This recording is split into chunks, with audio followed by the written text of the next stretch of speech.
present to the court that, to the best of your own professional judgment, Mr. Soliman appears to understand his rights and the charges against him, and appears to have the capacity to make the decisions that I'm going to ask him about today? Yes, Your Honor. Mr. Soliman, we next need to talk about each of the charges one at a time, as well as the possible penalties that are associated with the charges, because it's important that you understand each of the charges as well as the possible penalties before I ask you to plead on any of them. I'm going to go through each of the charges individually and the penalties. And then I'm going to ask you how you wish to plead to each of them. If you don't understand anything that I say about the charges, will you ask me to clarify that? Yes. And if you need to take a break at any point to talk to your lawyers or for anything else, will you also let me know? For sure. Counsel, before I talk with Mr. Soliman about the charges, I saw that the written plea paperwork contains a few paragraphs that describe the factual basis of the charges. Do you stipulate to that factual basis as the factual basis of each of the charges that I will ask him about? Yes, Your Honor. And do the people accept the written stipulated factual basis, or do you want to add a factual basis at this time? People accept the stipulated factual basis, Your Honor. Okay. Thank you.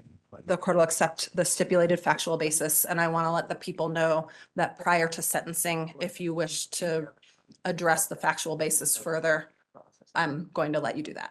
That's my intent. So thank you, Your Honor. So counsel, for the purpose of us all keeping track, I'm going to go through 101 substantive counts with Mr. Soliman. And those were provided to you, I think, in a table format by the court prior to the hearing.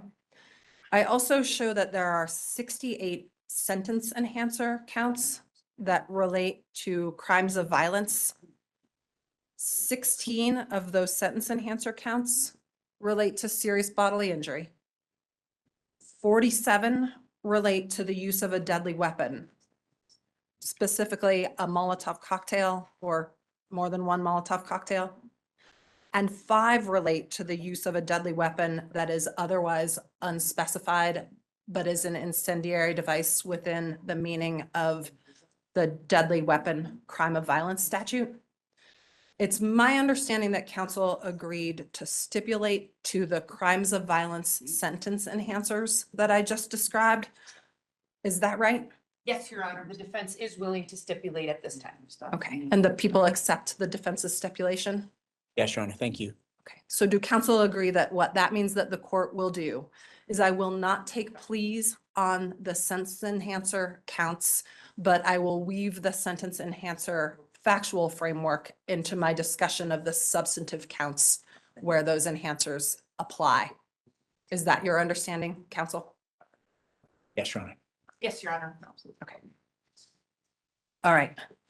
So Mr. Soliman, now I'm going to start by talking with you about each of the 101 substantive counts where I will ask you for a plea.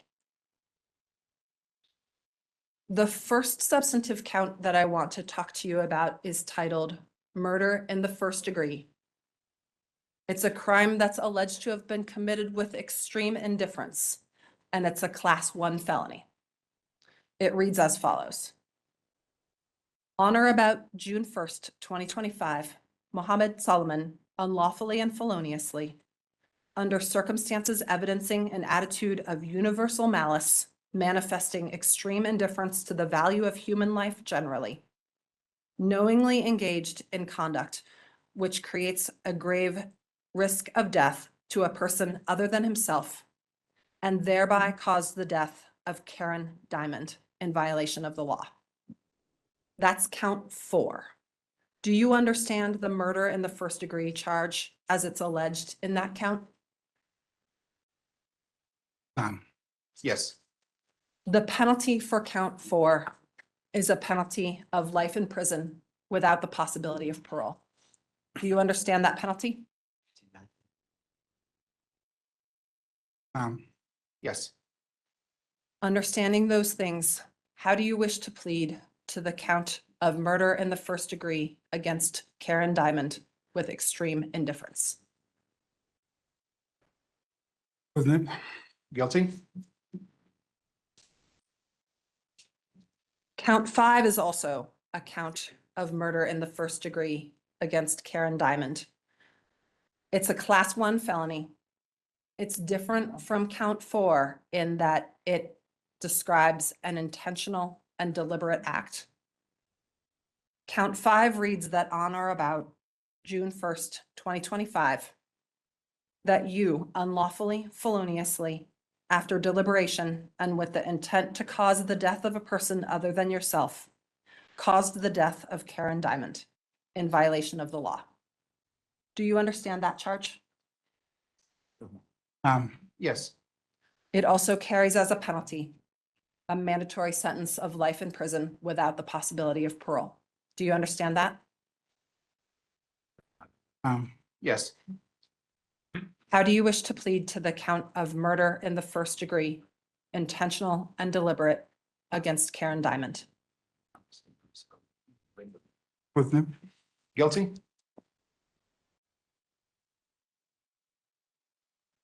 The next set of counts is a set of counts entitled attempt to commit murder in the first degree.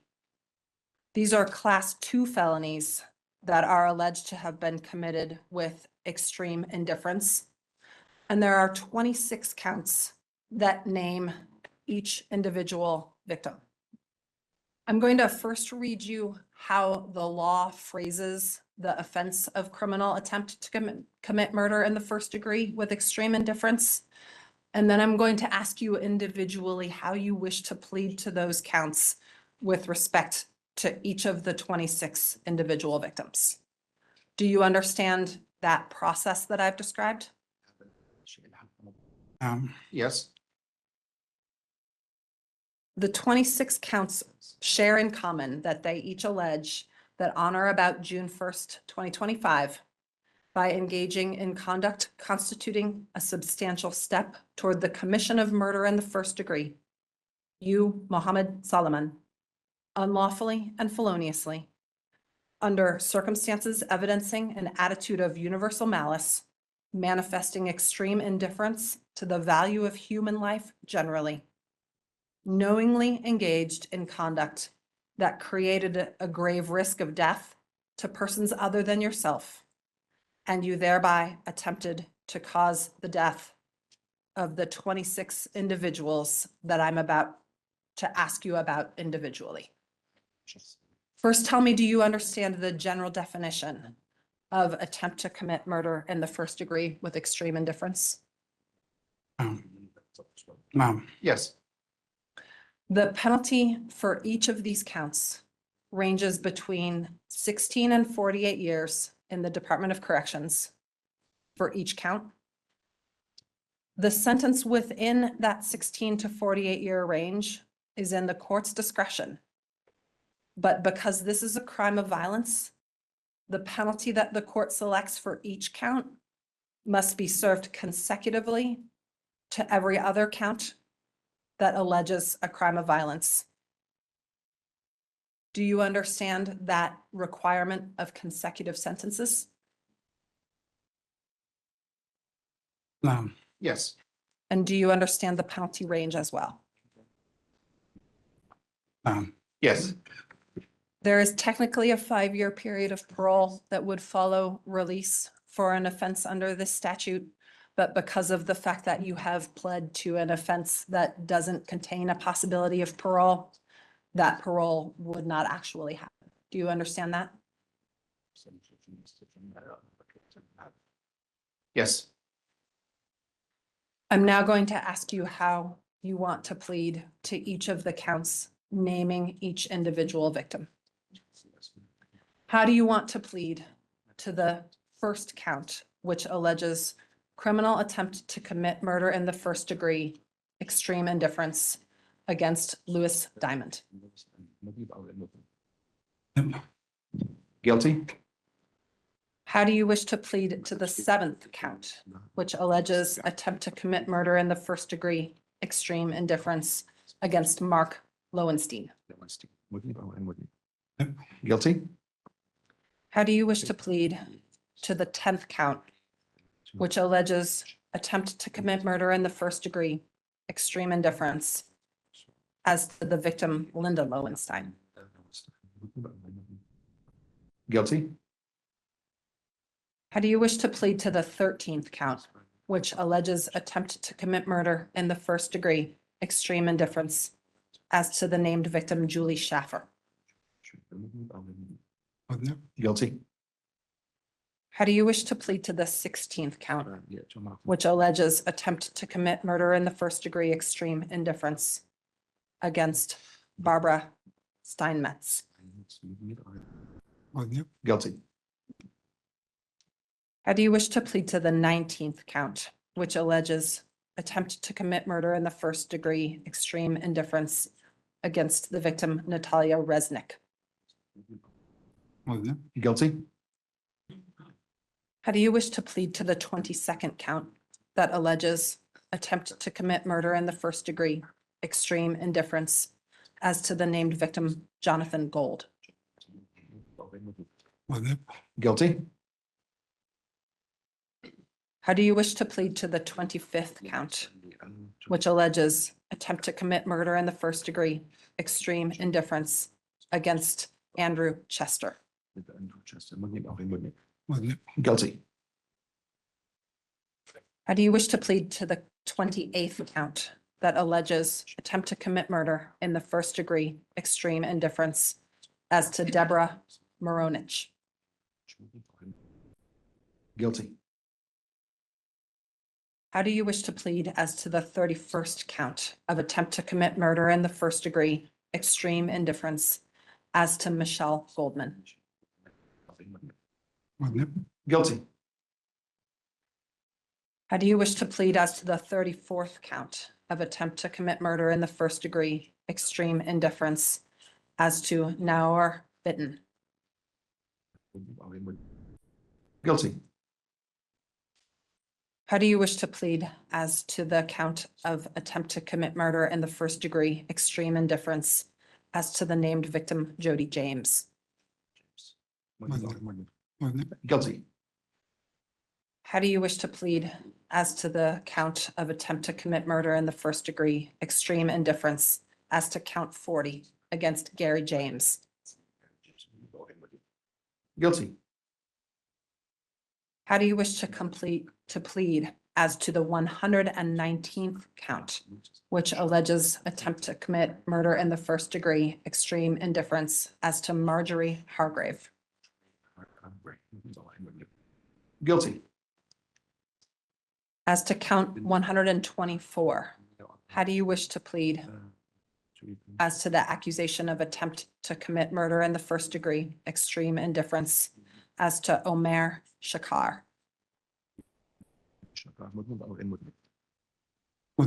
Guilty.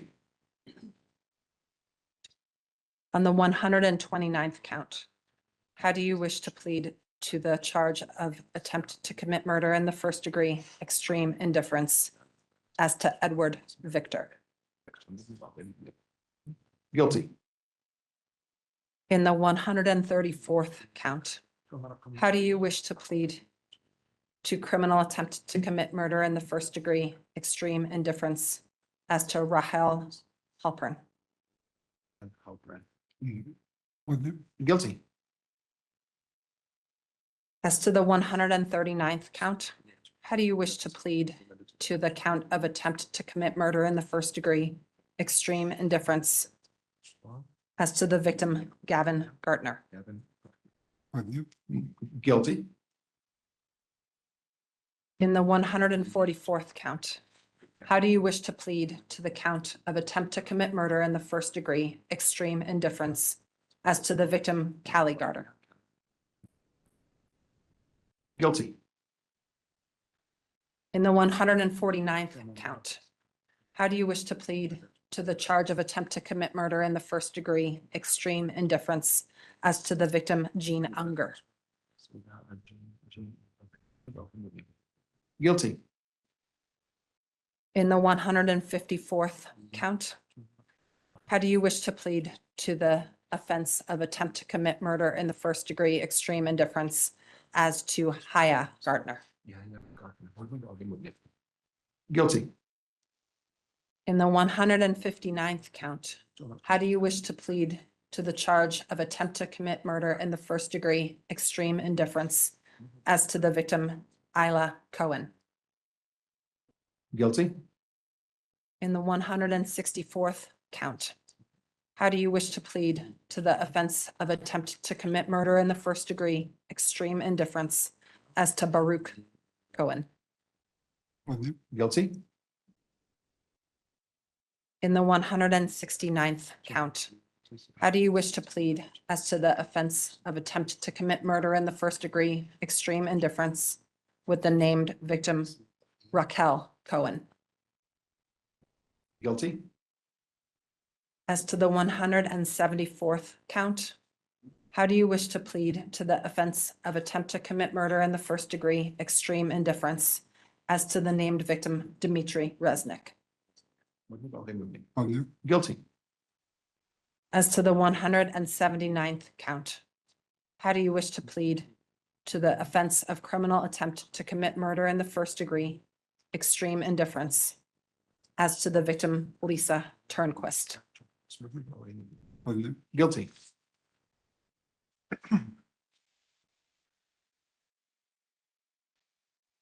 I'm going to move next to a group of counts that's titled criminal attempt to commit murder in the first degree, intentional and deliberate.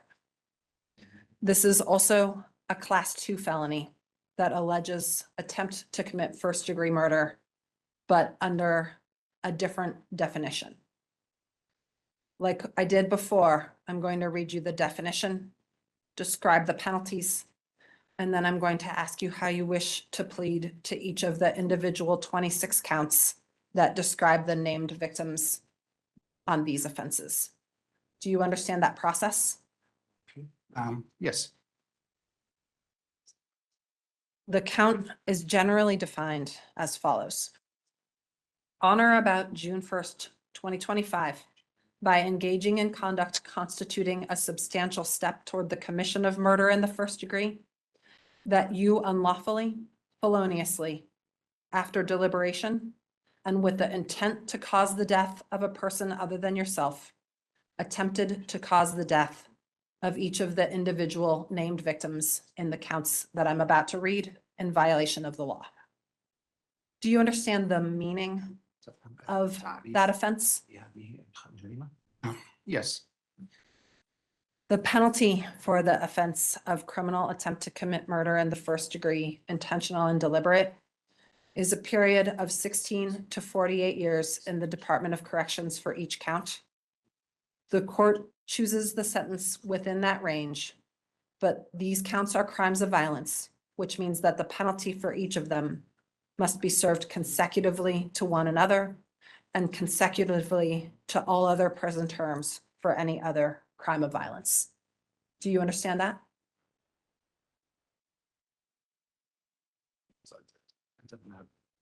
Yes. There's also a 5-year period of parole under the statute. But as we discussed before, that 5-year parole period wouldn't actually operate in your specific circumstances. Do you understand that? Yes. As before, I'm going to walk you through each of the individual counts on which attempt to commit first degree murder, intentional and deliberate is alleged, and I'm going to ask you how you plead to each of them. In count 2, that alleges criminal attempt to commit murder in the first degree, intentional and deliberate against Louis Diamond, how do you wish to plead? Guilty. In count 8, that alleges attempt to commit murder in the first degree, intentionally and deliberately against the victim, Mark Lowenstein, how do you wish to plead? Guilty. Count 11 alleges attempt to commit murder in the first degree intentionally and deliberately against the named victim, Linda Lowenstein. How do you wish to plead? Guilty. Count 14 alleges attempt to commit murder in the first degree intentionally and deliberately against Julie Schaffer. How do you wish to plead? Guilty. Count 17 alleges attempt to commit murder in the first degree intentionally and deliberately against named victim Barbara Steinmetz. How do you wish to plead? Guilty. Count 20 alleges attempt to commit murder in the first degree intentional and deliberate against Natalia Resnick. How do you want to plead? Guilty. Count 23 alleges murder in the first degree intentionally and deliberately against Jonathan Gold. How do you plead? Guilty. Count 26 alleges attempt to commit murder in the first degree intentionally and deliberately against Andrew Chester. How do you plead? Guilty. Count 29 alleges attempt to commit murder in the first degree intentionally and deliberately against Deborah Moronich. How do you plead? Guilty. Count 32 alleges attempt to commit murder in the first degree intentionally and deliberately against Michelle Goldman. How do you plead? Guilty. Count 35 alleges attempt to commit murder in the first degree intentionally and deliberately as to Naor Bitten. How do you plead? Guilty. Count 38 alleges attempt to commit murder in the first degree intentionally and deliberately as to Jody James. How do you plead? Guilty. Count 41 alleges attempt to commit murder in the first degree intentionally and deliberately against the named victim, Gary James. How do you wish to plead? Guilty. Count 120 alleges attempt to commit murder in the first degree intentionally and deliberately against Marjorie Hargrave. How do you wish to plead? Guilty. Count 125 alleges attempt to commit murder in the first degree intentionally and deliberately against Omer Shakar. How do you plead? Guilty. Count 130 alleges attempt to commit murder in the first degree intentionally and deliberately against Edward Victor. How do you want to plead? Guilty. Count 135 alleges attempt to commit murder in the first degree intentionally and deliberately against Rahel Halpern. How do you plead? Guilty. Count 140 alleges attempt to commit murder in the first degree intentionally and deliberately against Gavin Gartner. How do you plead? Guilty.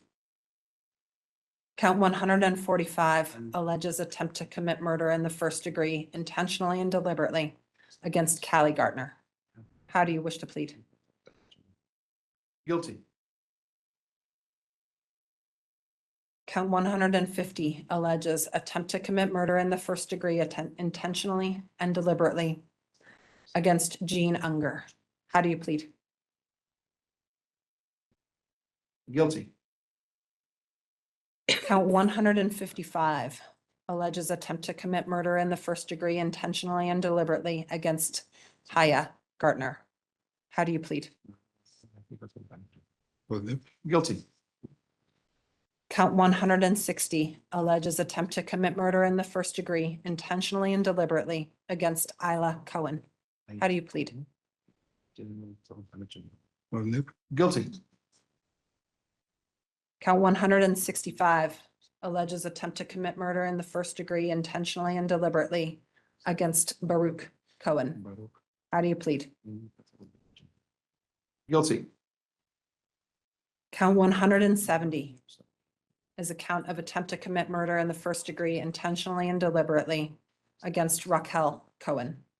How do you plead? Guilty. Count 175 is a count of attempt to commit murder in the first degree intentionally and deliberately against Dmitry Resnick. How do you plead? Guilty.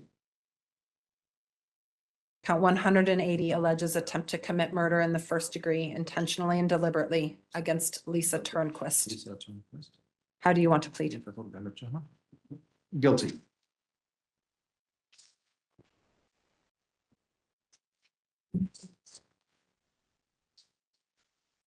The next group of offenses that I need to talk to you about, I'm going to do in the exact same way. The group of offenses is called assault in the first degree against an at-risk person.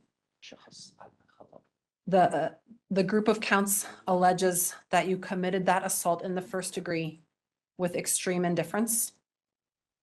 It is a class 2 felony, which alleges that on or about June 1st of 2025, that you, under circumstances manifesting extreme indifference to the value of human life, unlawfully, feloniously, and knowingly engaged in conduct that created a grave risk of death to another and thereby caused serious bodily injury to each of 4 named victims. That count further describes that each of those victims was defined as an at-risk adult by virtue of their age in violation of the law. Do you understand the structure of that count and what is described? No. Yes. The penalty for each of these 4 counts is 16 to 48 years in the Department of Corrections for each count. The court selects the number within that range, but because this is a crime of violence, the penalty for each of these counts must be served consecutively to one another. It also must be served consecutively to all other prison terms for any other crime of violence. Do you understand that? Yes.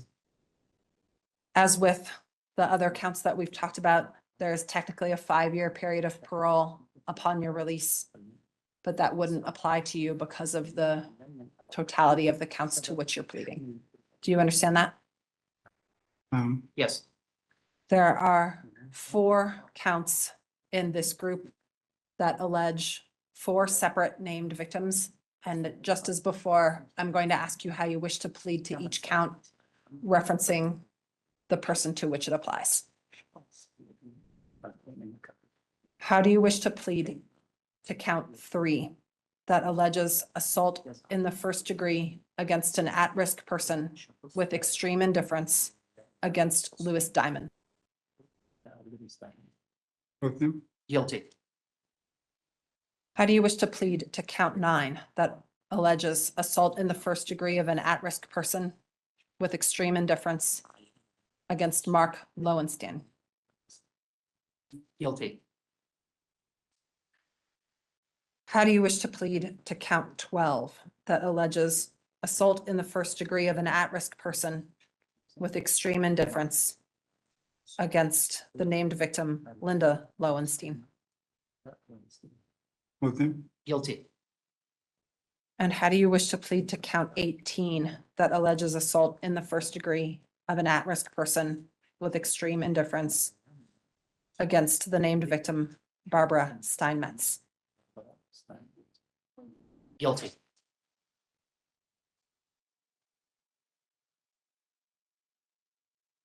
The next set of counts alleges assault in the first degree with extreme indifference. These are counts that are similar to the ones that we just talked about, but the named victims are not defined as at-risk adults. As before, I'm going to tell you about the definition of the offense and the penalties And then I'm going to ask you how you wish to plead with respect to each individual named person.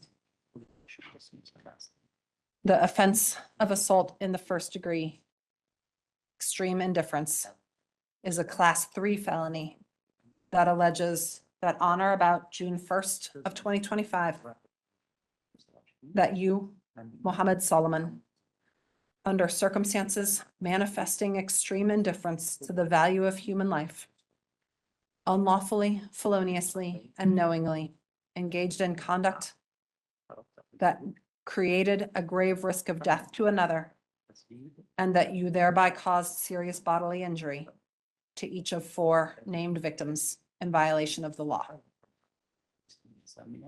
Do you understand the definition of that offense?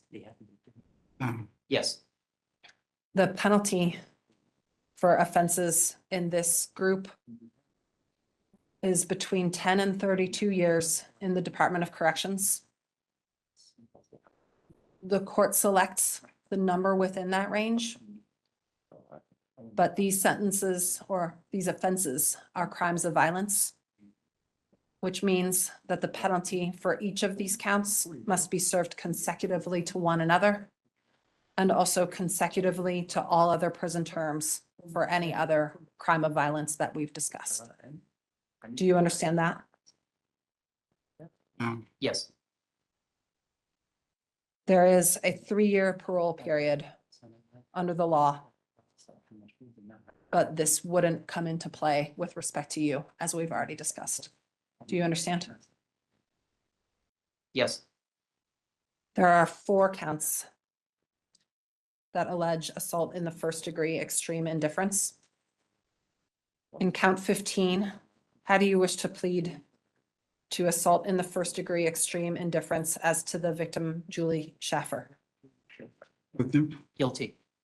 In count 21, how do you want to plead to the count of assault in the first degree with extreme indifference, Natalia Resnick?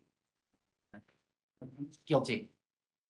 In count 24, how do you want to plead to assault in the first degree with extreme indifference as to Jonathan Gold? Guilty.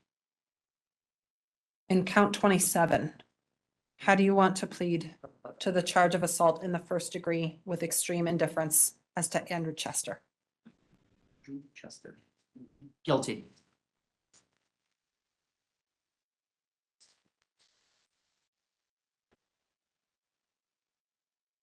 The next group of counts describes the offense of criminal attempt to commit assault in the first degree against an at-risk person. It's a class 3 felony alleging that you acted with extreme indifference.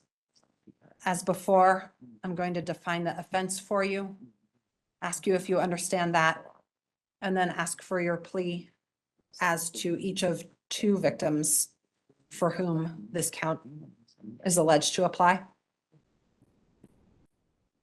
Criminal attempt to commit assault in the first degree of an at-risk person alleges that on or about June 1st of 2025, by engaging in conduct constituting a substantial step toward the commission of assault in the first degree, that you, under circumstances manifesting extreme indifference to the value of human life, unlawfully, feloniously, and knowingly engaged in conduct that created a grave risk of death to another, and thereby attempted to cause serious bodily injury to the named victim. The count further alleges that each victim was an at-risk adult on account of their age in violation of the law. Do you understand that offense definition? Yes. These are class 3 felony counts that carry a penalty between 10 and 32 years in the Department of Corrections. The sentence within that range is in the court's discretion, but because these are crimes of violence, the penalty for each count would have to be served consecutively to one another and also consecutively to any other prison term for any other crime of violence. Do you understand that? Yes. There is a 3-year period of parole by statute, but the period of parole does not practical life apply for the reasons we've discussed. Do you understand? Yes. Count 136 alleges criminal attempt to commit assault in the first degree against an at-risk person related to Rahel Halpern. How do you wish to plead to the count? Guilty.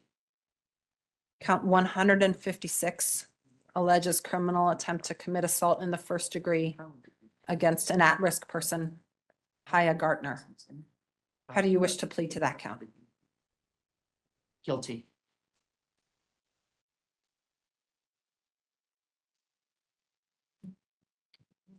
The next group of counts alleges criminal attempt to commit assault in the first degree with extreme indifference. I'm going to follow the same pattern as before. There are 16 separate counts that relate to 16 named victims. The counts in general allege that on or about June 21st of 2025, by engaging in conduct constituting a substantial step toward the commission of assault in the first degree, that you, under circumstances manifesting extreme indifference to the value of human life, unlawfully, feloniously, and knowingly engaged in conduct that created a grave risk of death to another, and thereby attempted to cause serious bodily injury to each of the named victims in violation of the law. Do you understand the definition of criminal attempt to commit assault in the first degree?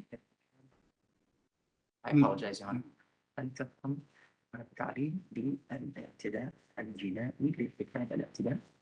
Yes. The penalty for each of these counts is between 5 and 16 years in the Department of Corrections. The sentence within that range is in the court's discretion, but these are crimes of violence. So the penalty of each count would have to be served consecutively to one another and consecutively to any other prison term for any other crime of violence, as we've discussed. Do you understand that? Yes. The period of parole that applies by statute is 3 years. Do you understand? Yes. There are 16 separate counts. Count 30 alleges criminal attempt to commit assault in the first degree, extreme indifference as to the victim, Deborah Maronich. How do you plead? Guilty. Count 33 alleges criminal attempt to commit assault in the first degree, extreme indifference as to Michelle Goldman. How do you plead?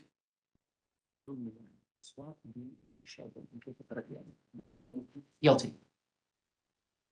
Count 36 alleges criminal attempt to commit assault in the first degree as to Naor Britton. How do you plead? Guilty. Count 39 alleges attempt to commit assault in the first degree with extreme indifference as to Jody James. How do you plead? Guilty. Count 42 alleges attempt to commit assault in the first degree with extreme indifference as to Gary James. How do you plead? Guilty.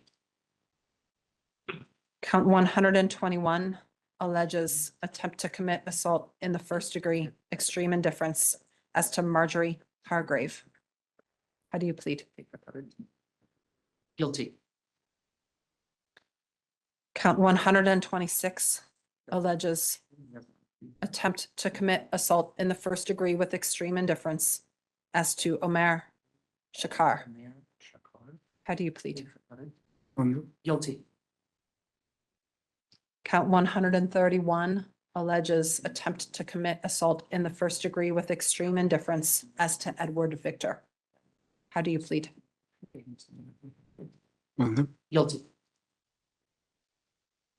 Count 141 alleges attempt to commit assault in the first degree with extreme indifference as to Gavin Gartner.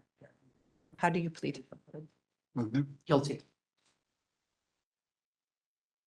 Count 146 alleges attempt to commit assault in the first degree with extreme indifference as to Callie Gardner.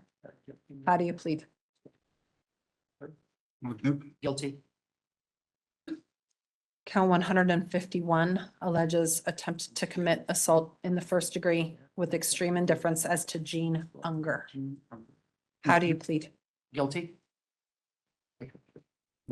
Guilty. Count 161 alleges attempt to commit assault in the first degree with extreme indifference as to Isla Cohen. How do you plead? Guilty. Count 166 alleges attempt to commit assault in the first degree with extreme indifference as to Baruch Cohen.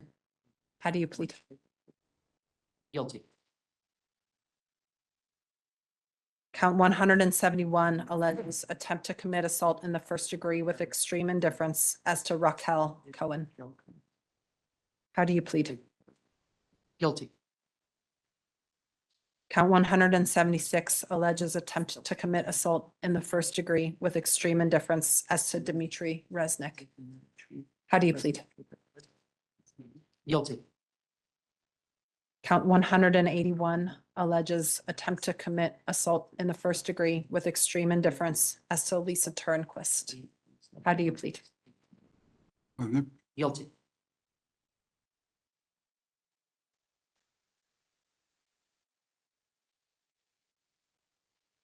There are two counts titled use of explosives or incendiary devices. Those two counts read as follows. On or about June 1st of 2025, you unlawfully, feloniously, and knowingly used, caused to be used, gave, mailed, sent, or caused to be sent an explosive or incendiary device in the commission or attempted commission of attempted murder in the first degree and assault in the first degree, which is a felony. There are two counts that the court understands represent the two devices that were used on June 1st. Do you understand those two counts? Yes. They are class 2 felonies, which carry a penalty between 8 and 24 years in the Department of Corrections. A 3-year period of parole would apply by statute. Do you understand the possible penalties? Yes. How do you plead to count 43 that alleges use of explosives or incendiary devices, a class 2 felony? Guilty. How do you plead to count 44, which is an identical count corresponding to the second of two devices that are factually alleged? Guilty. There is next a set of counts, 16 in all. These counts allege an attempt to commit a use of explosives or incendiary devices. My understanding is that there are 16 separately charged counts, identically written in counts 45 through 60 inclusive, and that each of these counts, although identically written, corresponds to each of 16 separate devices that were alleged to have been with you or on your person, but were not detonated.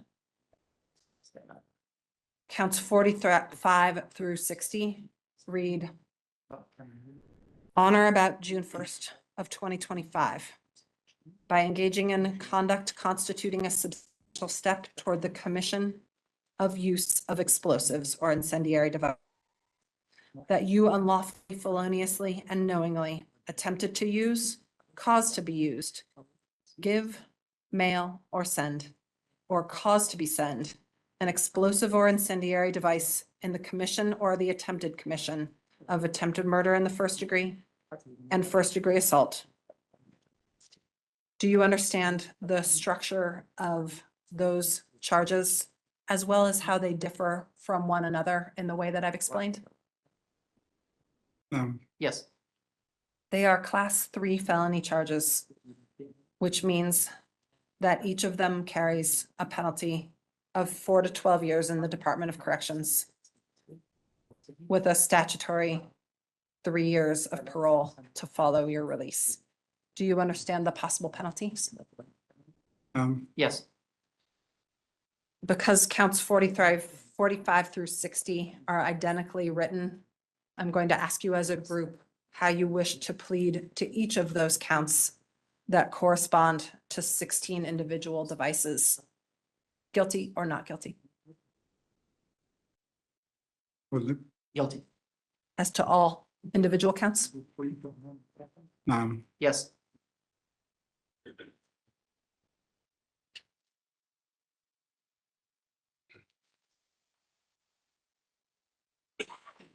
There is one count alleged in amended count 61 that alleges cruelty to animals. The cruelty to animals count reads that on June 1st of 2025, that you unlawfully, recklessly, or with criminal negligence tortured, needlessly mutilated, or needlessly killed an animal in violation of the law. Do you understand the count of cruelty to animals? Yes. It is a class 1 misdemeanor, which carries a penalty of up to 364 days in jail. Do you understand that? Yes. How do you wish to plead to the count of cruelty to animals? Guilty. Counts Your Honor. 6, yes. I'm very sorry to interrupt, if I may. Just two quick things. First, count 61 is regarding a beloved dog named Jackson. You'll be hearing from Gary and Jody James a little later about Jackson, but also importantly, before you do count 62, a victim named in count 62 would ask the court to just refer to her by her first name, if that's okay. She recognizes her entire name's in the plea paperwork and in the records of the case, but for today's proceeding, she would ask that the court and counsel, if it's okay with the court, just refer to her by her first name. I can do that. Count 62. Yeah, sure. Thank you. Thank you. There are 2 counts, Mr. Solomon, of assault in the 3rd degree. Those counts are separate in count 62 and count 184 against 2 individually named victims. The counts generally are described as on or about June 1st, 2025, that you unlawfully and knowingly or recklessly caused bodily injury to these 2 individuals. This is a class 1 misdemeanor count. Do you understand the meaning of assault in the 3rd degree? Yes. The penalty for this offense is up to 364 days in jail for each count. Do you understand the penalty? Yes. Count 62 alleges 3rd degree assault against a victim with first name Guadalupe. How do you wish to plead to count 62? Guilty. Count 184 alleges 3rd degree assault against Bruno Dennis Chapsel. How do you wish to plead to count 184? Guilty. Counsel, I believe that that is the entire set of substantive counts, not including the sentence enhancer counts that we spoke of before. Do you agree that I have named and requested pleas in each of the substantive counts? Yes, Your Honor. Thank you. Yes, Your Honor. Does either party request that the court in any way supplement the advisement as to any of the counts? Not the people, Your Honor. Thank you. No, Your Honor. In that case, having observed Mr. Solomon, the court finds that each of the guilty pleas he entered is knowing and voluntary and intelligent. The court enters judgment on each of the counts to which Mr. Solomon entered guilty pleas. The court also, if I didn't indicate it before, accepts the stipulations of the parties with respect to the crimes of violence sentence enhancers. Counsel, I know that you spoke of proceeding to immediate sentencing, but I think this is a timely opportunity to take a break. I think I'd like to take 15, which would put us back in the courtroom just around 10:15, perhaps a little bit after. Does anyone need the court to do anything further before I move to the sentencing phase at 10:15? No, Your Honor, I will just say for the record and for purposes of the Victims' Rights Act, that the people have worked and communicated closely with the victims in the case. We had informed them originally when the defendant was possibly going to plead guilty, and then also when we learned the defendant had agreed to and intended to plead guilty to all the charges. We've also spoken with them in advance of today about the request from both parties to go to immediate sentencing, in part because the defendant is receiving a sentence of life without the possibility of parole for killing Karen Diamond. So all that being said, I just wanted the record to reflect that the victims and the prosecution are ready to move to immediate sentencing after the break. I have nothing to say at this time, Your Honor.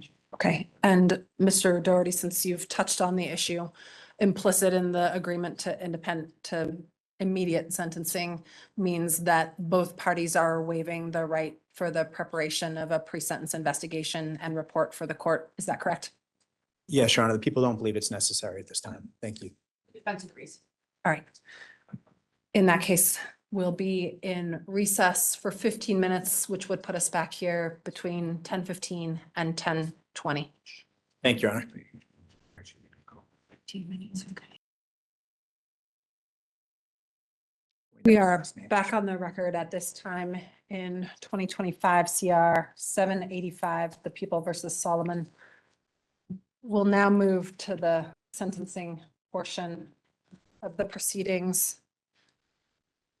Mr. Doherty, I'll turn the floor over to you for any comments that you have, as well as any comments that you would like me to hear from the named victims and the affected parties. I will tell you that I saw each of the victim impact statements that were submitted to me in advance, and I've read each of them. Your Honor, thank you, and thank you for reviewing those in advance. There are additional victims who wish to have statements read aloud on their behalf today, and other victims who wish to speak directly to the court today as well. Okay. I'll let you go in any order that you like.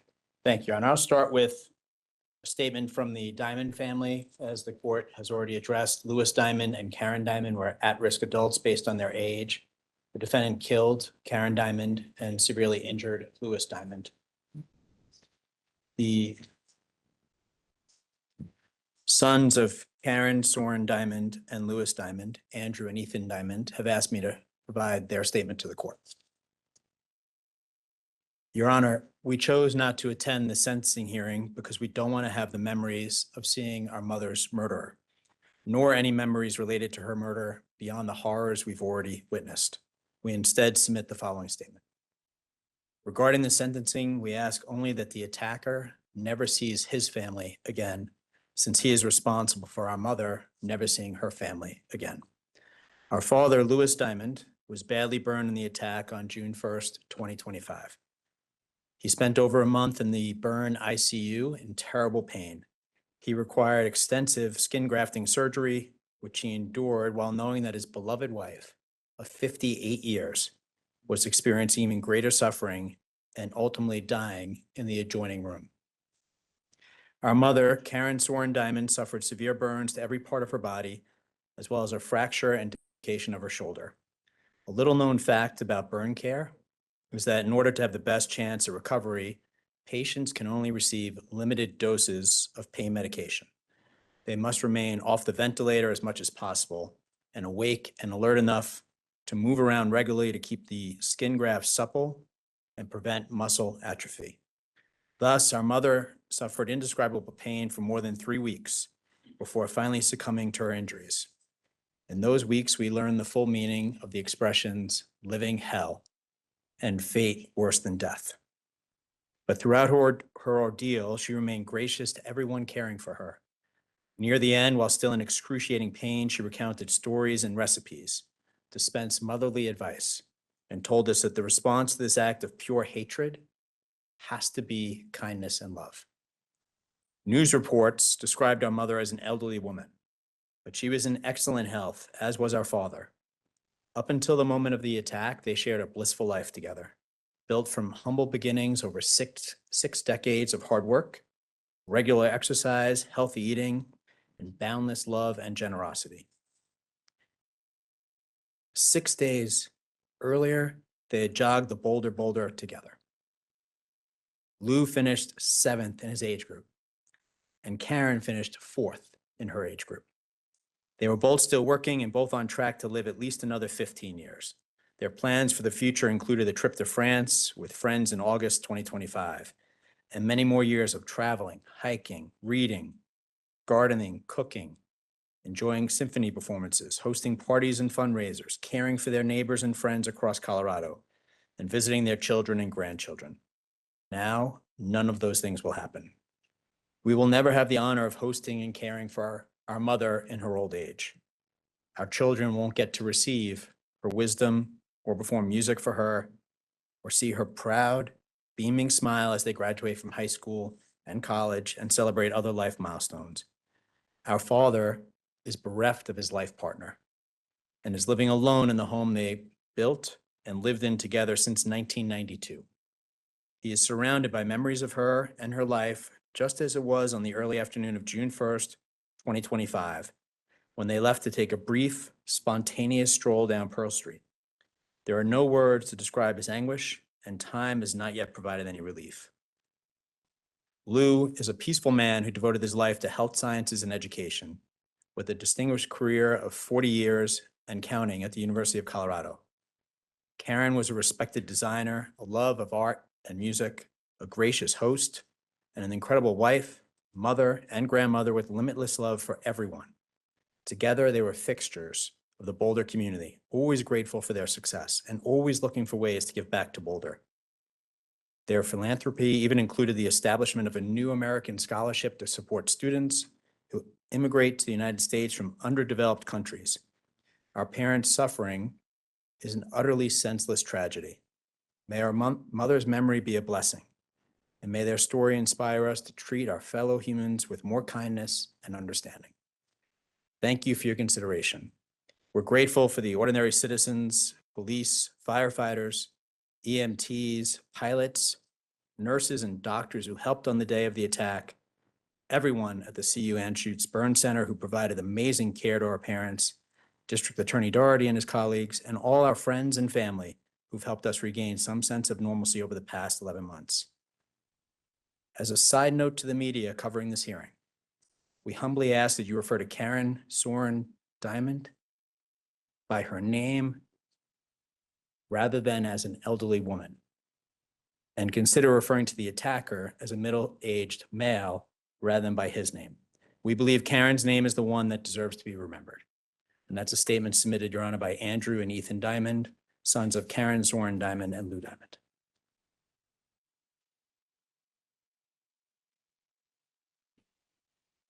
And for the written statements that are being provided today, Your Honor, we'll upload those to the court system after we're done with the proceedings. Thank you. At this point, I believe Andrew Chester, who's a victim of attempted murder in the second degree and first degree assault, will read a statement to the court.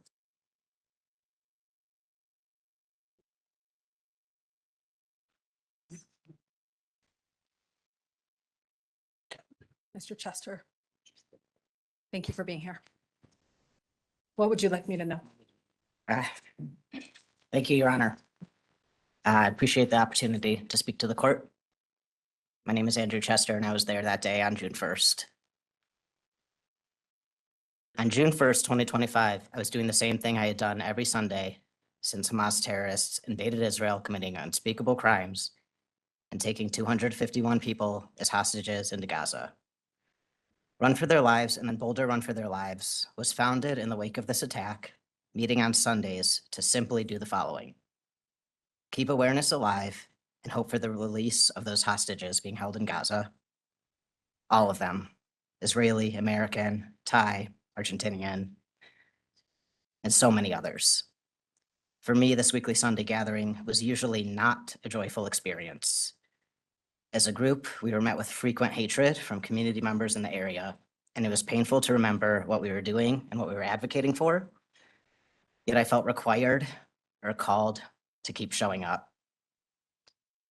This was meant to be a peaceful gathering on June 1st, one of remembrance and mourning, of reflection and humanity. On that day, the regular weekly hate directed towards us changed from some screams and middle fingers to terror and real violence. This was a deliberate act, targeted and rooted in hatred, an act that could have easily resulted in many more of us in this room that were there that day not being here today.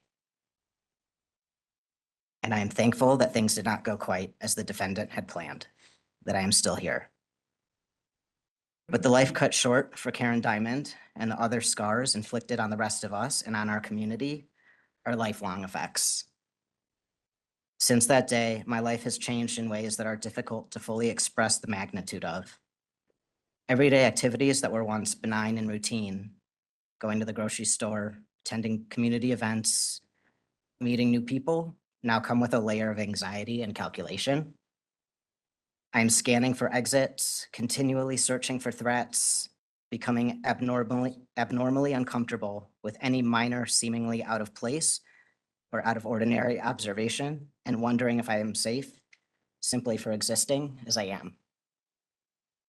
I no longer live in a world where I feel comfortable and safe to exist as I am. I hide my Star of David necklace. I feel anxious walking into synagogue or attending any Jewish-related events. And mentioning my identity in any situation simply just feels like a risk. That loss is more than just safety. It is a loss of dignity and a loss of freedom that I once knew. This has fundamentally altered how I move through the world. This was an attack on individuals, on a community, on the right to gather peacefully, and on the basic human expectation of safety. The emotional impact has been lasting and deeply destabilizing. These scars go beyond physical. They are lasting scars that change lives. I ask the court to recognize the full weight of that harm that was inflicted upon each of us that were there that day, but also on our entire Jewish community and the whole Boulder community at large. The act, the intent, and the lasting trauma it has caused. Thank you, Your Honor. Thank you, Mr. Chester.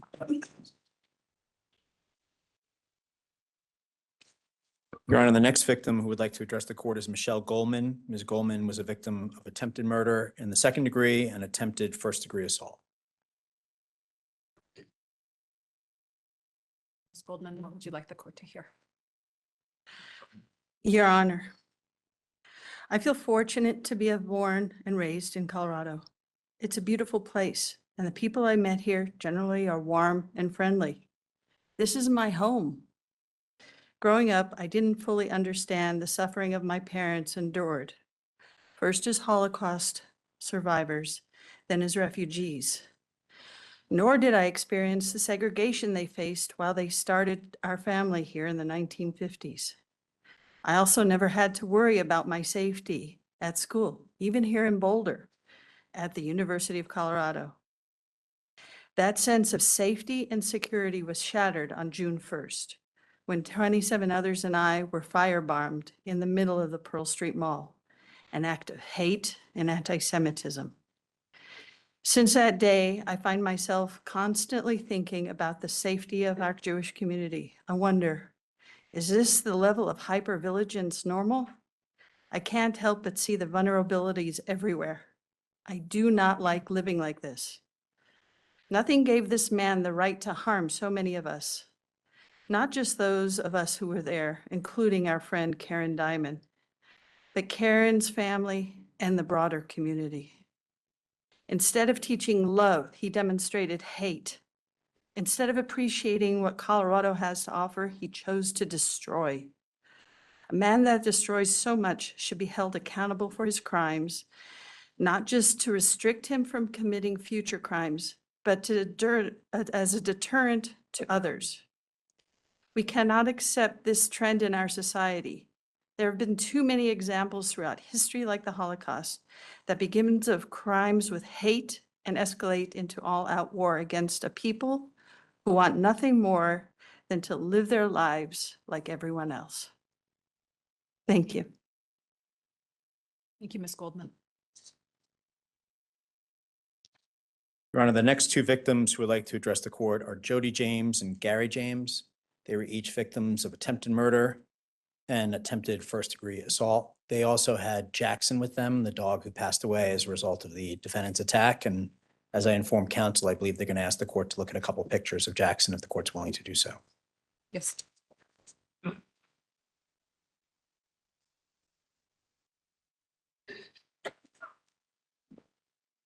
Thanks.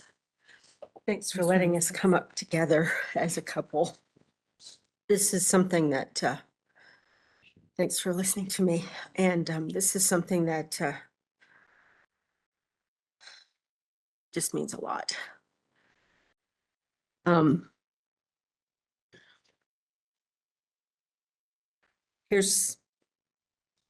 We have Jackson after the week after a friend of ours took a picture with him, a week after his burns, and posted it on her LinkedIn to basically advocate for the little dog burn victim. So we have that one. And he wasn't always that elderly. So we have him when he was younger with his sibling that I mentioned that we adopted when they were about 4 months old. And then he loved his stuffed animals. Not to negate the fact that that people were hurt and Karen was hurt and killed. If I may approach? Yes. And Gary and Jody have shared with me that they are fine with the court keeping these in the court file, if that's okay. Yes. Thank you. Okay.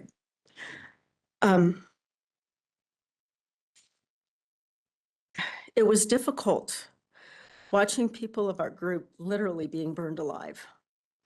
I remember seeing the medics wheel away a person severely burned. And I mean, I'm projecting on that, but I'm assuming it was Karen. And that memory will never leave my mind. She was unrecognizable. Finding out Karen died as a result of the attack was very traumatic as well. Knowing that people were burned and my friends were burned also pained me. To me, there was a lot of chaos and confusion at the scene. And after the chaos of the first bomb, my instinct was to look and see Gary and Jack, to see if Gary and my dog were okay. I mean, I kind of feel guilty that I didn't look at other people, but I was trying to find my dog and my husband in the middle of the chaos. I saw that the pet stroller was kind of on its own, and so I yelled to Gary to get the dog. I watched the second Molotov cocktail explode as Gary was literally running through it with the pet stroller with Jackson in it. And then the fire was surrounding the dog, me and Gary. Jackson did succumb to his burn injuries due to the second Molotov cocktail that exploded, I believe, fully. He was born on June 1st, 2009, which is really interesting too. And we adopted him when he was about 3 to 4 months old. He and his sister Sophie joined our family. We gave you a picture of Sophie with him. And we also had a dog by the name of Isaiah, and we had cats. We loved all our animals equally, and yet Jackson was very special because he was our final pet. We decided to not get any more animals because we've had many break-ins in our house and harassments and death threats for many years. And yes, we've gone to the courts, we've gone to the authorities, and nothing happens. And I know this is about this, but it's like we've just had a lot of trauma in our lives. We decided not to have pets so they would not be hurt in those circumstances as Isaiah's leg and Jackson's burns. Gary and I decided to take us, and the reason we were at this walk every week was that I would watch the news and I wanted to take a stand against the kidnapping and the sexual abuse of the victims in Gaza. And we found out about Run for Our Lives. I could empathize with the hostages because I was in foster care as a child and also abused. And the authorities told me I wasn't abused. And so when I would watch the UN and they would literally try to debate whether these women were being raped or not, it touched my heart. And so I wanted to take a stand for them. And according to the Weld County Court Services records, which I'm sure are still around, that there is some kind of kidnapping in my background. So I could relate, and I wanted to take a stand. I wanted to take my pain and help other people. We started taking Jackson to the walks because he would be lonely if left alone. And he also liked being in the pet stroller. The frustration that I had over the trauma of this case was the fact that my husband and dogs literally ran through fire. I mean, I literally remember seeing it. At the scene, we told the police what happened. My husband felt burns on his back from the first cocktail, and the police, it seemed like he hastily lifted Gary's shirt up and put it down, and then we showed the officer the cage, which we have a cage picture too, where the stroller was burned out. And Gary asked the police officer if he needed anything else, and the officer basically implied we could leave, like the scene. And I at first tried to get back into the little group area because I wanted to get some support from the people who had just experienced what I had experienced, and they wouldn't let us back in. We went home only to see and then we went home by ourselves. And so then we went home, and then our dog, his ears were getting blistered and swollen. And then we took him to Blue Pearl Emergency, which was by our house. And then the FBI and the police showed up at our house the next day to take our statement. Gary had given him your information to say, yeah, we were here at the scene. And okay, Jackson had such a will to live that we thought he would recover some as he was walking with some help. My lips are really dry. Guidance harnesses about 2 miles a day. This was after the attack. We knew that he was elderly. I mean, we were aware that he was an elderly dog before the attack, but he still loved to cuddle, and he just was not ready to go, and that wasn't the way he should have went. It was extremely difficult his last week as the burns took him over and he succumbed to his injuries. Getting support for the trauma from any type of therapeutic areas has been a challenge for Gary and I. Because we really feel like we've been threatened before and will be threatened again, and this time too. For the federal case to say that I'm in the same category as an innocent bystander because I was standing in flames and watching my husband and dog being burned. It's horrific to say that I'm the same as an innocent bystander several yards away. It doesn't make any sense to me. However, we are afraid to get any more pets. We do go to rescue events and cuddle with animals, and we try to show them that we love them in honor of Jackson's memory, and we love animals and petting them from our neighbors, and when we go on hikes. And this does help with the trauma and pain. I also go to the senior center, and because they take the seniors to go see like rescue places and stuff, and that helps. So thank you so much for remembering Jackson, and may his memory be a blessing. And also, and very importantly, may Karen's memory be a blessing as well. And also those that were hurt and traumatized emotionally and physically by this horrific event. Thank you, Ms. James. My name is Gary James, and I was also there at the June 1st, 2025. It's difficult to describe the emotional impact of an attempt to burn us alive, which included me, my wife, my dog, and a community or a small group. Our community was peaceful by remembering the hostage names every week. Every week we hoped that this would give comfort to the friends, families, and the hostages, and also bring awarenesses. It grieves me to watch the trauma of the Run for Their Lives Boulder group struggle emotionally and physically from the attack on June 1st, 2025. I also want Karen's memory to be a blessing as I grieve her death. Sometimes I feel guilty watching my dog in pain with his burns thinking if I did not release the pet stroller out of the pain from the first Molotov cocktail, he may not have been hurt. Jackson eventually was not able to overcome his burns. It's difficult to watch my wife deal with the trauma. Emotionally, at times, I feel overwhelmed. Emotions often result in tearing up. At the time of the firebomb attack, my wife yelled, "Get the dog." This brought me out of my shock of the first Molotov cocktail that hit me, and I quickly moved back to get the dog in the pet stroller. As I was running with the pet stroller, I could see flames at my feet and at the stroller from the second Molotov cocktail. Although my pants were burned, I did not feel excuse me. I did not feel the heat. The pet stroller was burned badly, and our dogs had many burns.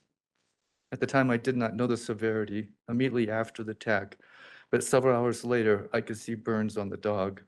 My wife and I took him to Parole Pet Emergency Hospital for weeks after the attack. Jackson was in enormous pain. Although at the times during the last few weeks, he appeared he was going to recover. Our vet was impressed at his spunk and was rooting for him. We thanked VCA All Pets for honoring his memory in a donation. I remember him crying because his ears hurt so much from the burns. To minimize the pains, I put cold compresses on his ears, and his facial expression just showed me how grateful he was for the care. Our dog was in great pain after being burned. Eventually, he lost part of his ears because of the burns, and I'm sad that my dog eventually died from his many burns. I'm grateful the state has recognized him, Jackson, as a victim in his horrible attack, and may his memory be a blessing. And I thank you for mentioning his name today too. It really meant a lot to me. People ask me if I plan to get another dog or pet. I tell them I'm not ready at this time. However, the deeper reason is we've had multiple break-ins, harassments, and death threats. This happened especially in 2015, where another beloved pet, Isaiah, a dog, had a broken leg because of a different attack by the break-in of our house. We went on the run and temporarily lived with a pastor friend. After the firebomb attack, I told the police officer my back felt burned. We showed him Jackson in the pet stroller where it was burned out completely in spots. We asked if he needed anything else. He took my license information, implied we could go. Later, I found out that victims were asked to come to the police station. In addition, we found out a new friend that helped us with Jackson burns on June 1, 2025, a shopkeeper who was also asked to go to the police station. The pet stroller was not taken as evidence of the crime, yet flags and other items were. I am struggling because a federal case doesn't include Jackson as a victim. Additionally, Jody and I were in the middle of flames watching our dog being burned alive, and yet we are in the same victim category in the federal case as an innocent bystander yards away. Again, we are grateful for the state recognition of this horrible attack on our beloved pet Jackson. May his memory be a blessing, and may Karen's memory be a blessing, as well as remembering those who were impacted by this horrible attack. Thank you. Thank you, Mr. and Ms. James.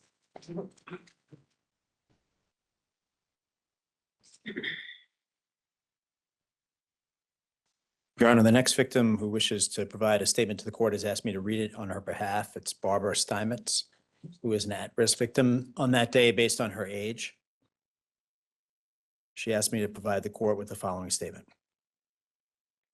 I spent my entire youth running, hiding, escaping those who would harm me and my family. People such as the defendant, a stranger to me, someone who doesn't know what a fine person I am, wanting to kill me for no reason, but the defendant's deep anger, hatred, inhumanity.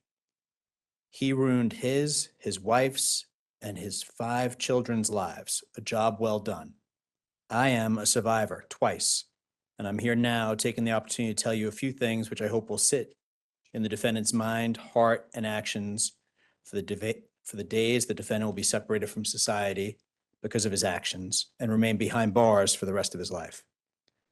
On a peaceful day on June 1st, 2025, I awakened, spread my 88-and-a-half-year-old arms to the heavens and said, Anu, Apu, today, it is 80 years to the day that our feet touched the land of justice freedom, democracy, decency, and humanity. The country that this 8.5-year-old, where everyone is respected, no matter their color, from where they came, their religion, their age, where we are accepted, we are here like everyone else. My family had been persecuted, gone from one country to the next. Now my parents on that day kissed the American soil. I am one of the injured Jewish peaceful advocates reminding the world of the Jewish hostages kidnapped, kept in dungeons, savagely and inhumanely treated, beaten, threatened by the actions of Hamas in Gaza. I was walking with a picture of a hostage in my town, state, country, where I and others are free to do so without fear of being harmed.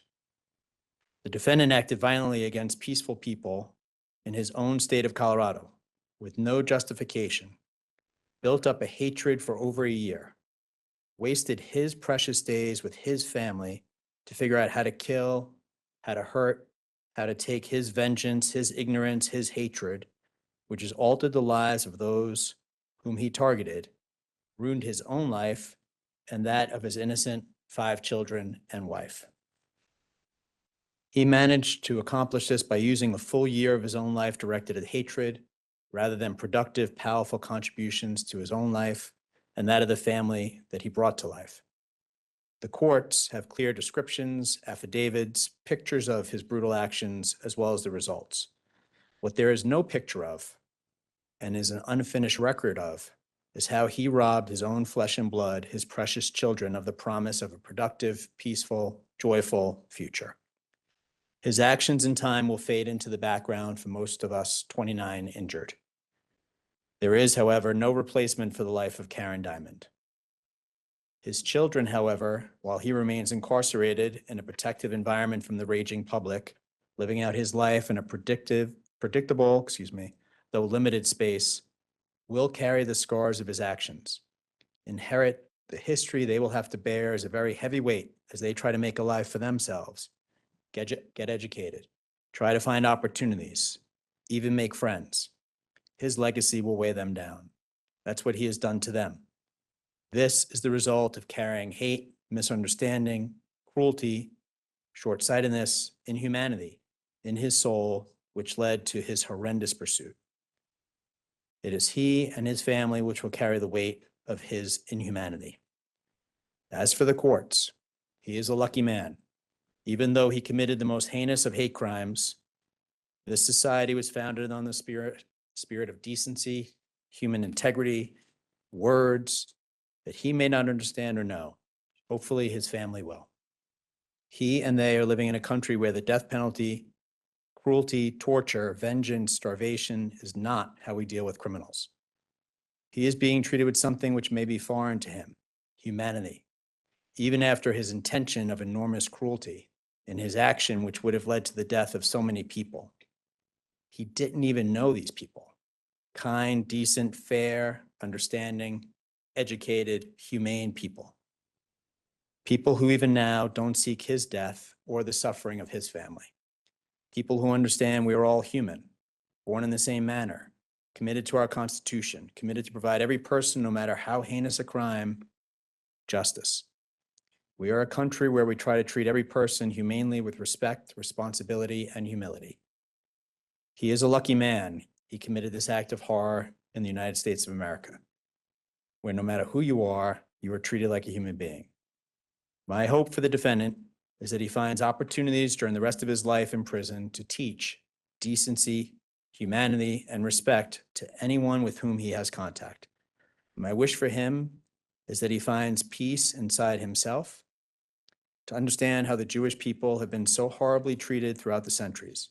And I am, and my family are, one of the people who've been treated as such for no sound reason, persecuted, resulting in the indescribable cruelty of people such as the defendant. May he understand that others' lives are as precious as his. May he teach that and live that all the years he lives behind bars. No matter what has been done to the Jewish people, Israel is our land. We have an ancient right to occupy it. After thousands of years of persecution, we are here and we will be. And that's from Barbara Stein. That's Your Honor, and she's watching online. Thank you.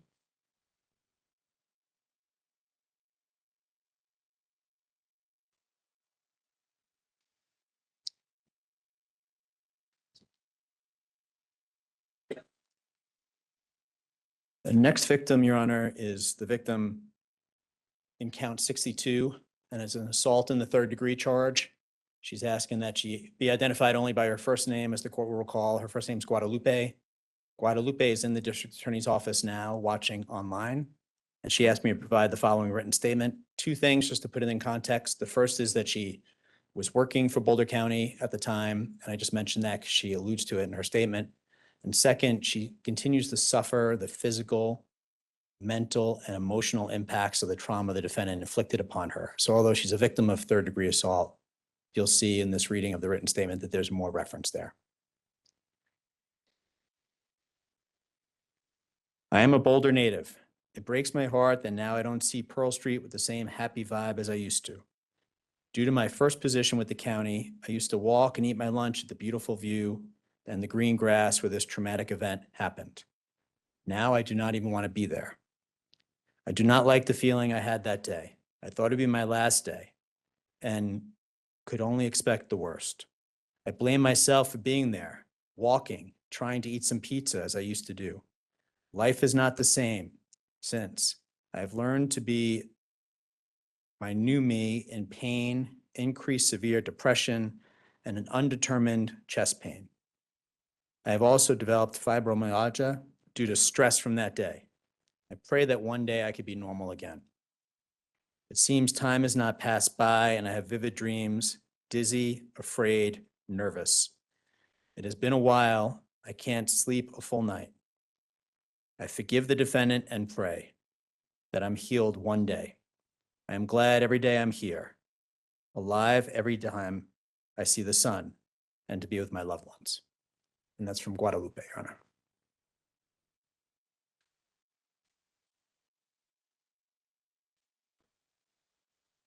The next victim, Your Honor, who would like to address the court is Edward Victor. He was a victim of attempted murder in the second degree and attempted first-degree assault. And with the court's permission, Rabbi Mark Salloway is prepared to read Mr. Victor's statement, if that's okay. Please.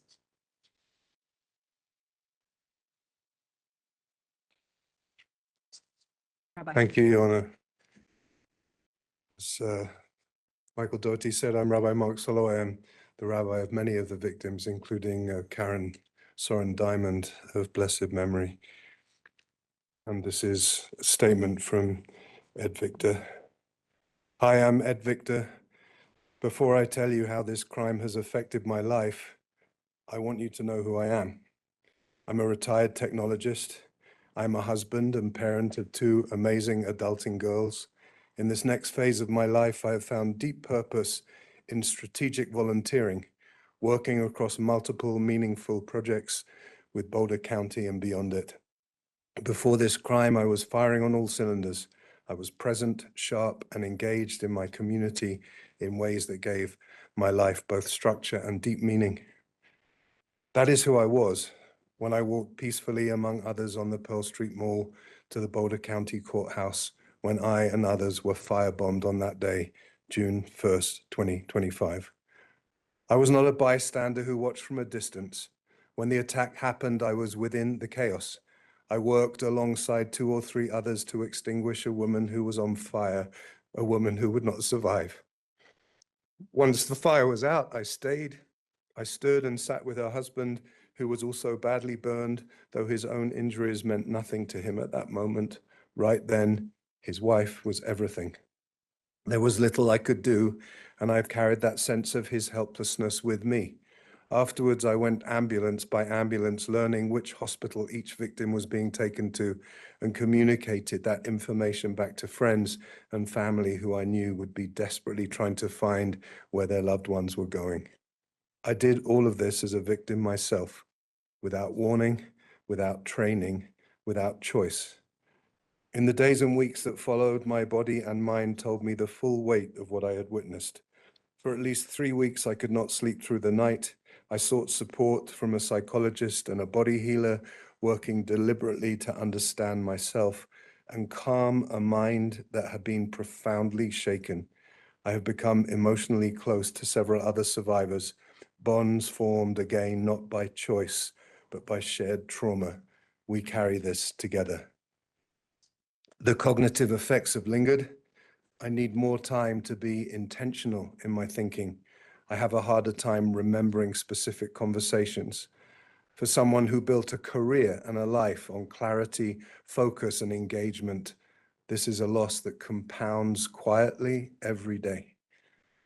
Perhaps the deepest wound is the one that is invisible to everyone surrounding me. My sense of safety in Boulder County in Colorado has been permanently altered. I used to walk into a public event as a contributor and a community member. Now, before I can be either of those things, I ask myself, will there be security? Is security paying attention? Do I know where the exits are? Does the organization running this event have a safety plan? Given the risks I cannot foresee, should I even attend this event? How widely has it been publicized? Who outside the intended audience might have learned about this event? These are not the thoughts of the person I was. They are the thoughts of someone whose sense of safety was taken from them on an ordinary day in a place that should have been among the safest in our county. I did not choose this. It was done to me. I do not come before this court seeking repair or reparations from the defendant. What was taken from me and from all of us cannot be returned by any sentence or any payment.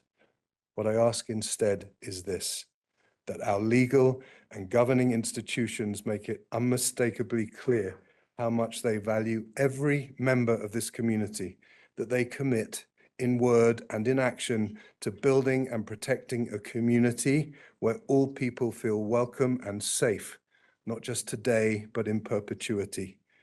That is what the victim who died deserved. That is what her husband and her family deserve. That is what every person walking peacefully that day deserves. And this is what our community deserves. I ask this court to honor that commitment through the weight of its judgment. Thank you. And again, that was a statement by Ed Victor. Thank you, Your Honor, for letting me read it. Thank you.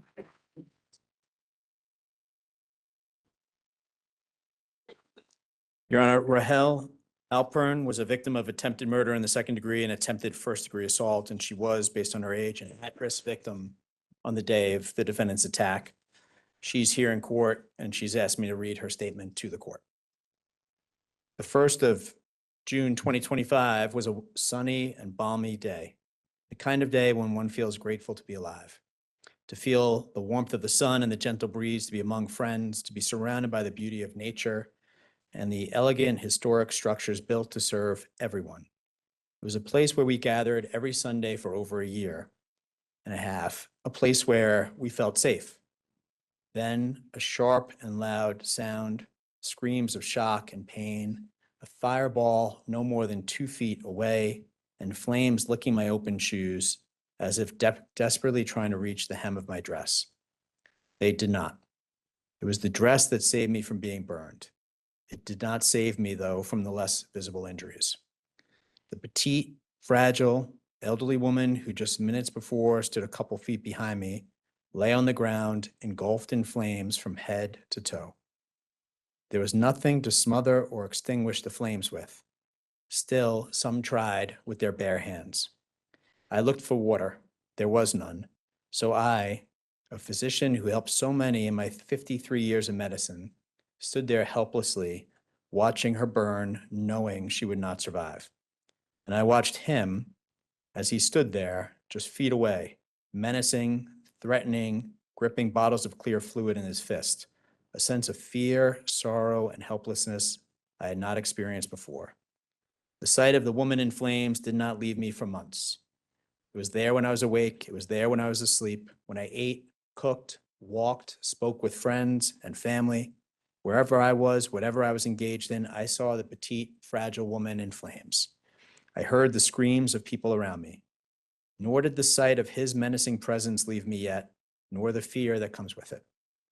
Nearly a year later, while these sights and sounds have partially receded, I have been left with a profound susceptibility to other traumas related to this event.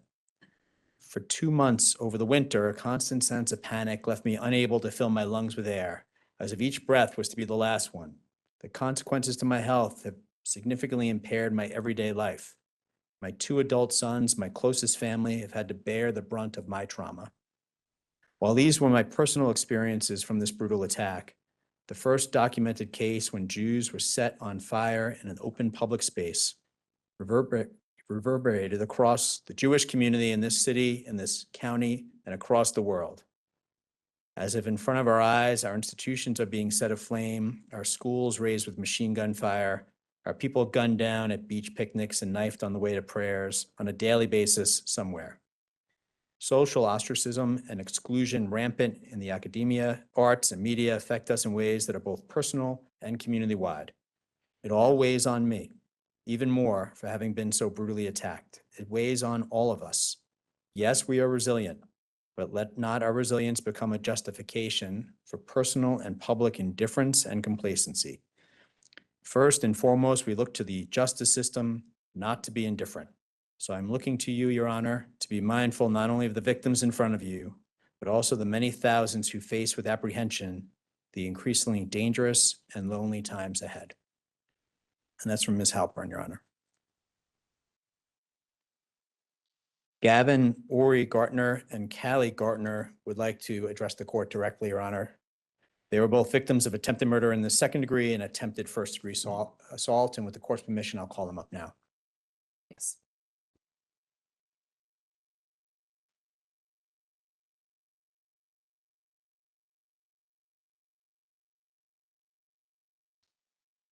Mr. Gardner, Ms. Gardner.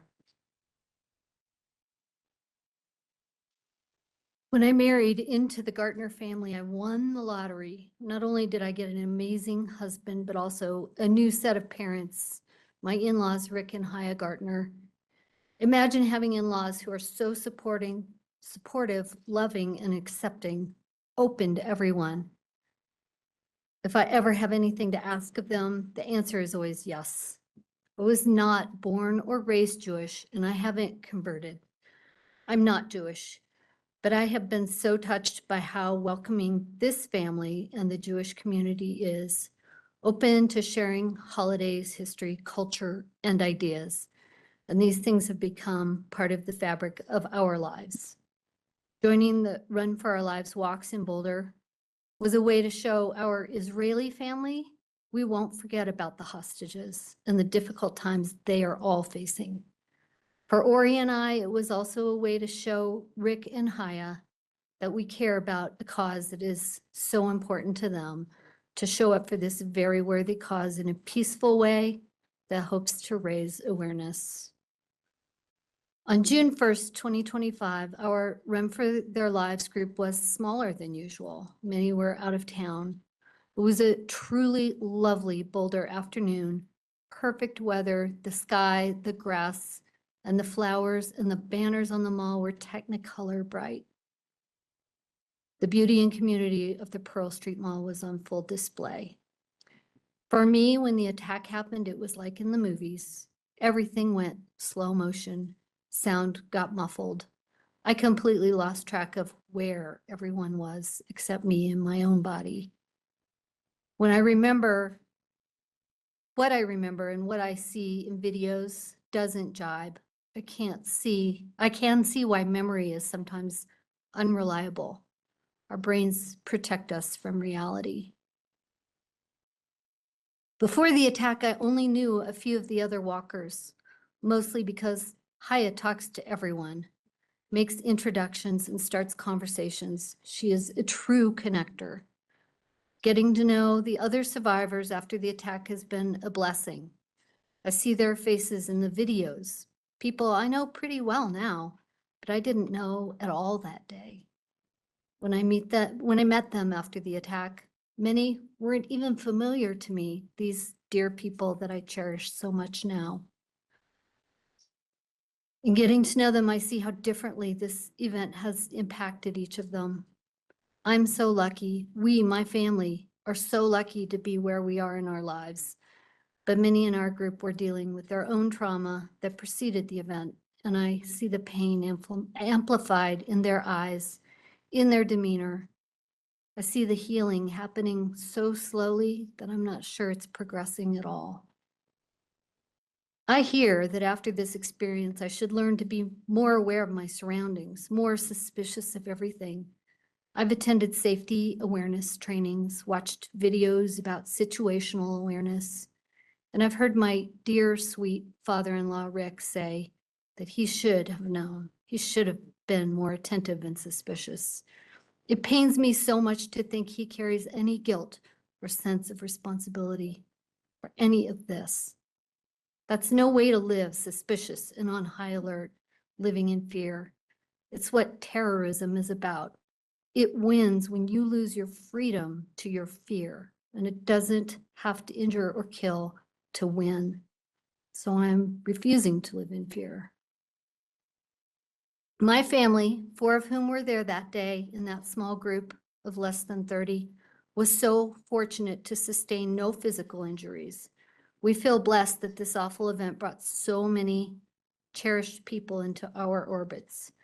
We know that we are recovering from this more quickly and more easily than so many in our group, but also we are incredibly, statistically lucky that not one of the 4 of us was injured or killed, and how awful that so many had to experience that, and how awful to feel fortunate when someone else is suffering. While we were on Pearl Street Mall on June 1st, my only daughter, Rick and Haya's oldest granddaughter, was at a birthday party. I'm thankful every day that the defendant was, for all the harm he wrought, so inept. In a year of planning, in a place where we somehow think that just about anyone has a right to have a gun, where loopholes to obtaining a gun are a mile wide, he couldn't figure out how to acquire one. Because if he had, I have no doubt that the bottom would have fallen out of my daughter's life that day. I literally don't know where she would have slept that night, or who would have known where to find her to deliver the news that every adult in her life is gone. Imagining the weeks and months that would follow for her are just too painful. For each of the 4 of us, our in case of emergency contact and our secondary contact was there that day. Any of the 4 of us would protect her with our lives. But what if she lost all 4 of us, if she was eating birthday cake far away from the danger? And if even one of us had been injured or killed, it would have been totally different. And I know we'd all be suffering in a much bigger way. So maybe this isn't a very good impact statement. We didn't suffer any physical injury. We didn't have any financial loss. We're each dealing with the emotional impact together. Our gratitude amplified for our family and the community we've gained. Individually, we are each dealing in our own way. But the harm this man wreaked on our group is enormous. His intent to do so much more damage. For those he did injure and kill, the impact fans out to their loved ones and their own community. And he has shattered the lives of his own family, this selfish, foolish, wicked man. If he'd been successful, it's my daughter, the most precious person in my world, who would have borne the most impact in our family. And for that, I am tremblingly, breathlessly furious. His penalty should account for his intent. I'm grateful to the court for this opportunity to speak. Thank you, Your Honor. Thank you. Thank you, Your Honor. And my name is Ori Gartner, and I was there on June 1st. The defendant's actions on June 1st, 2025, have caused great pain, both personally and in our community. For me, the mirage of Boulder being a haven from the troubles of the world has been broken. I will never forget the immense heat from the flames of the Molotov cocktail on my back. When I'm alone and close my eyes, I can vividly see Karen's body in flames as I bend over fruitlessly trying to stamp them out. And just as I think they are, they somehow rekindle. Each time I pass a gas station, that stench of gasoline is a reminder of the singed nose hairs and the burnt flesh from that day. Pearl Street, one of the most joyous places on earth, with its shops, its restaurants, children playing in the fountain, and buskers making people laugh, is now a place where I struggle to hold back tears. Even when I'm not on Pearl Street, just simply being in public among strangers, which should be the most natural human thing we can do, is difficult. I want to trust people. I want to assume that humankind is good by its nature, and I want to assume positive intent in all. Yet I now doubt myself at times and look around questioning if someone is out there contemplating hurting me, or worse, someone I love, simply because of who I am. No one should have a feeling of fear of being in public, yet I now do.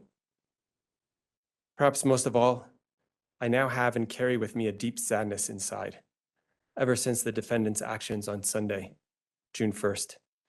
A sadness for Karen and her family, a sadness for all those hurt that day, a sadness for our community, and a sadness for the defendant's wife and children.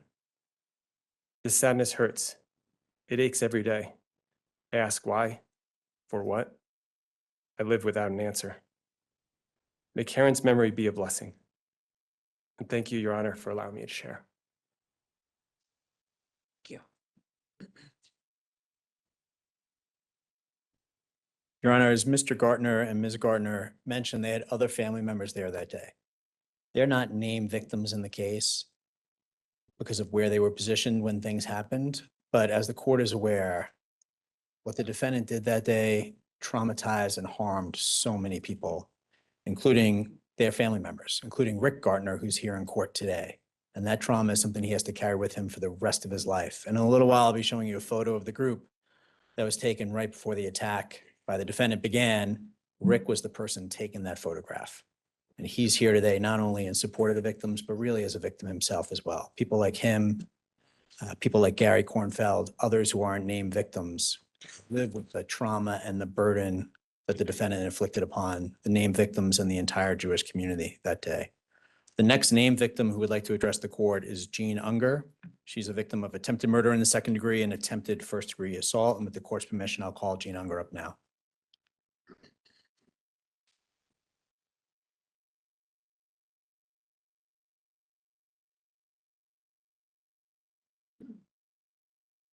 Ms. Unger, thank you. My name is Jean Unger, and I was present during the June 1st attack on our group Run for Their Lives in front of the courthouse on Pearl Street in Boulder. Why was I there? Because I walked with the group every Sunday for over 2.5 years while hostages remained in Gaza, stolen from their homes in Israel on October 7th, 2023 by Hamas and other Gazans who participated in the atrocities of that day.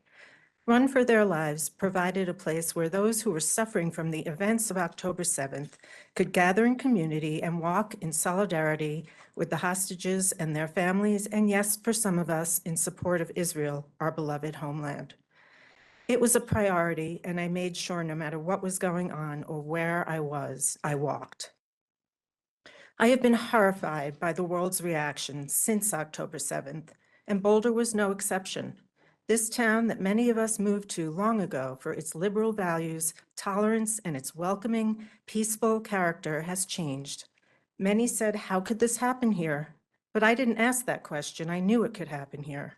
Every week, we walked in the face of hateful, unwarranted, and accusatory insults, piercing us like daggers as we called out the hostages' names for those on Pearl Street to hear.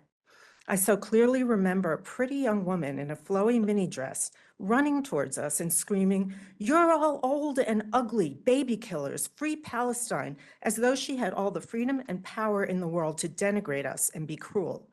Her audacity and arrogance struck me and remained just one of the countless images that sticks in my mind from our walks. Nothing about our walks was contentious, or nothing should have been, but the fact that we have connections and a love for the nation of Israel is enough to provoke anger, vitriol, and finally, violence of the worst kind. Before each walk, People new to the group were asked to introduce themselves. That's when I saw Karen Diamond for the first time. I called out, asking her to tell us her name. She seemed a bit shy about sharing, and I spent the entire walk preoccupied with remorse for putting her on the spot and planning to apologize to her. But alas, I never got the opportunity because when the Molotov cocktails landed, it was Karen, the first-time participant in Run for Their Lives, who bore the worst brunt of the flames. So the next time I saw Karen, she was lying on the ground, engulfed in flames, with people surrounding her and doing everything in their power to extinguish the flames and help. That image is embedded in all of our brains forever. I haven't forgotten the events of that day. I remember clearly the delay I experienced in reacting to what had just happened, watching people fall on the ground with flames leaping up their legs, feeling the heat on my ankles, smelling the smoke, and finally jumping into action, running across the street to find water. I browsed the storefronts on Pearl Street and debated who would give me water, who didn't hate us, and ran into Falafel King. I knew we had support from the Israeli owner there, and I am grateful. His staff helped get their heavy container of drinking water to the spot where Karen lay. Then I sat helplessly for what seemed like an eternity until the various forms of help that we so desperately needed arrived. The terrorist, shirtless, you've seen the images, was still hysterically yelling at us and another man who I assumed was a friend of his. I was a bit hysterical myself, wondering why was this person still freely here, threatening us? Where were the police? Where was the fire department? Where were the paramedics? Bystanders watched while heroic members of our group put the flames out. Eventually, I perched on the ground with Barbara, whose feet and ankles had been burned, stroked her head, and tried to soothe her while we waited. Her daughter on the ground across from us, also burned. When she was escorted to the ambulance, I walked away from the scene with others who were asked to wait and provide a statement to the police, which I never did because it seemed more urgent to get home, where my husband was waiting for me, concerned because I had left my phone in the car for the first time ever and hadn't been in touch. I attempted to walk back to my car, but the streets were closed off. So when I ran into my close friend Ed, I stood on the street with him, both of us not knowing what to say or do next as people passed by as though it was a normal Sunday in June. Did this day traumatize me? Perhaps, but for me, the trauma has been cumulative since experiencing the world's wrath and anger towards Jews, Zionists, and Israel after the events of October 7th. The betrayal by people who I thought shared my life view and my morals is palpable. The immediate reaction before any strikes were made in Gaza, supporting the atrocities and dancing in the streets in the name of Free Palestine at a time when I fully expected the masses to be with us, that has traumatized me. And June 1st exacerbated that. An outpouring of support on June 8th at the Boulder Jewish Festival ended. And since then, I have witnessed more outrage and concern for the perpetrator's detained family than I have for the victims of this heinous act. In the misconstrued name of justice, the masses seem to be more concerned with who they deem as victims than they are with the actual victims, like the widespread support for terrorists over the murdered, mutilated, and raped victims of the October 7th atrocities. The trauma for me manifests as anger and a loss of trust. I no longer assume my neighbor is my friend. I no longer take my safety for granted. And I no longer display my Judaism without the understanding that I may get a violent reaction from people whose paths I cross while wearing my Star of David proudly, because I am proud. I am so damn proud of my people and those of us who walked every week in the face of animosity and cruelty and a level of arrogance and faulty righteousness that I have yet to see in my lifetime. This man is just one tiny speck of a man who wants to see Jews killed and Israel destroyed. Him ending up in Boulder was not shocking or unexpected to me. It was a wake-up call to us that this is happening everywhere, and no one is immune. We have paid a huge price, the biggest price, for being proudly who we are. Thank you for this opportunity to express myself.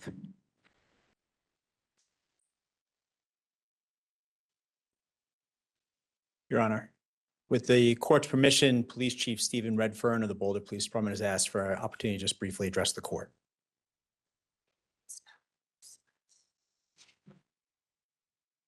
Chief Redfern. Good morning, Chief Judge. My name is Stephen Redfern, and I serve as the police chief here in the city of Boulder. I'd like to share a few thoughts with the court today about the large impact that this defendant's actions on June 1st had on everyone involved and request that you impose the maximum sentence possible for each count. Prior to June 1st, I had responded and been involved in 3 mass shootings in my career, and they have all left trauma that will never heal. Sadly, as we know, in Boulder, no community is immune from mass shootings, and we train for and are not surprised when they occur. What I can tell you is that no training can prepare any first responder for seeing the kind of trauma and injuries that this person caused on June 1st. Our officers, firefighters, and medical personnel rushed to the scene that day not knowing what they would encounter, and they did exactly as they were trained, bringing order to chaos, aiding the injured, and swiftly arresting the coward that perpetrated this act. Some of them are in attendance with me today. While clearly the priority in any case like this are the victims, their families, and those whom we lost. But I'm here today to share the far-reaching impact that this defendant's actions caused that extended far beyond the people that this man specifically targeted. It's been said about first responders that they signed up for this when talking about the impact that cases like this have. But as someone who's done this job for a long time, I can tell you that nothing can prepare any of us for seeing what our folks saw that day. In no world does anyone sign up to see women, innocent people set on fire and burned.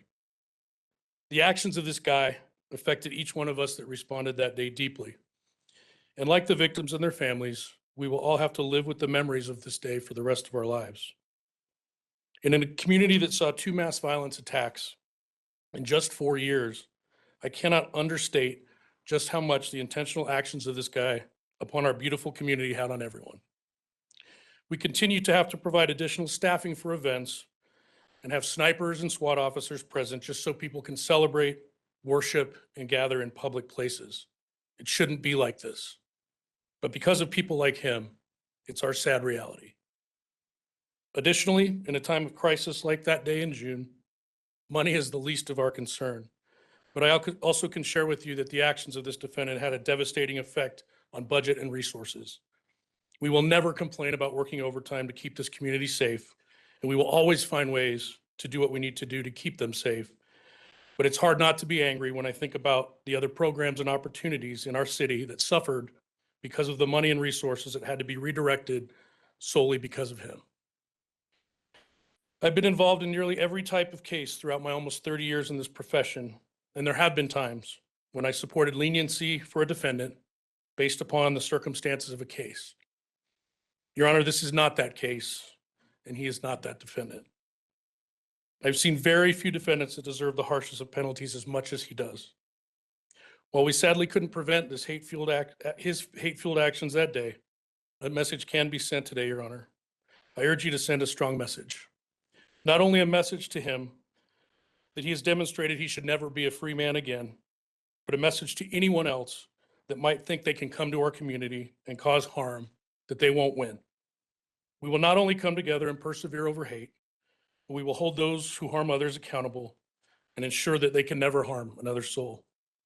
Your Honor, please give this defendant the maximum sentence for each count. Thank you for allowing me to address the court. Thank you, Chief.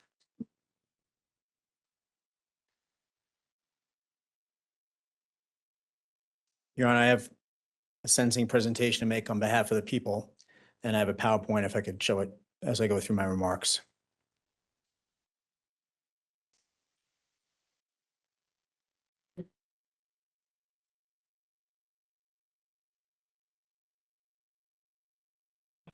While that's getting set up, I do just want to mention for the court that the Boulder Fire Chief, Michael Calderazzo, is also here in court. He's not going to address the court right now, but I just want to acknowledge that he's here on behalf of the members of the fire department and other first responders who bravely and courageously rushed to the rescue of the victims and our community at that time.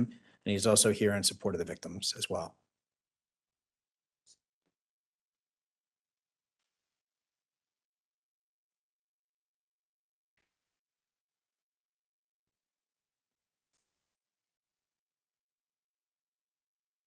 It's hard to capture the pain and the terror and the trauma that the defendant inflicted.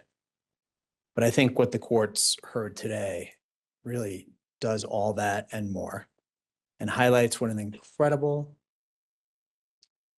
group of people, completely innocent people, that the defendant attacked on June 1st, 2025.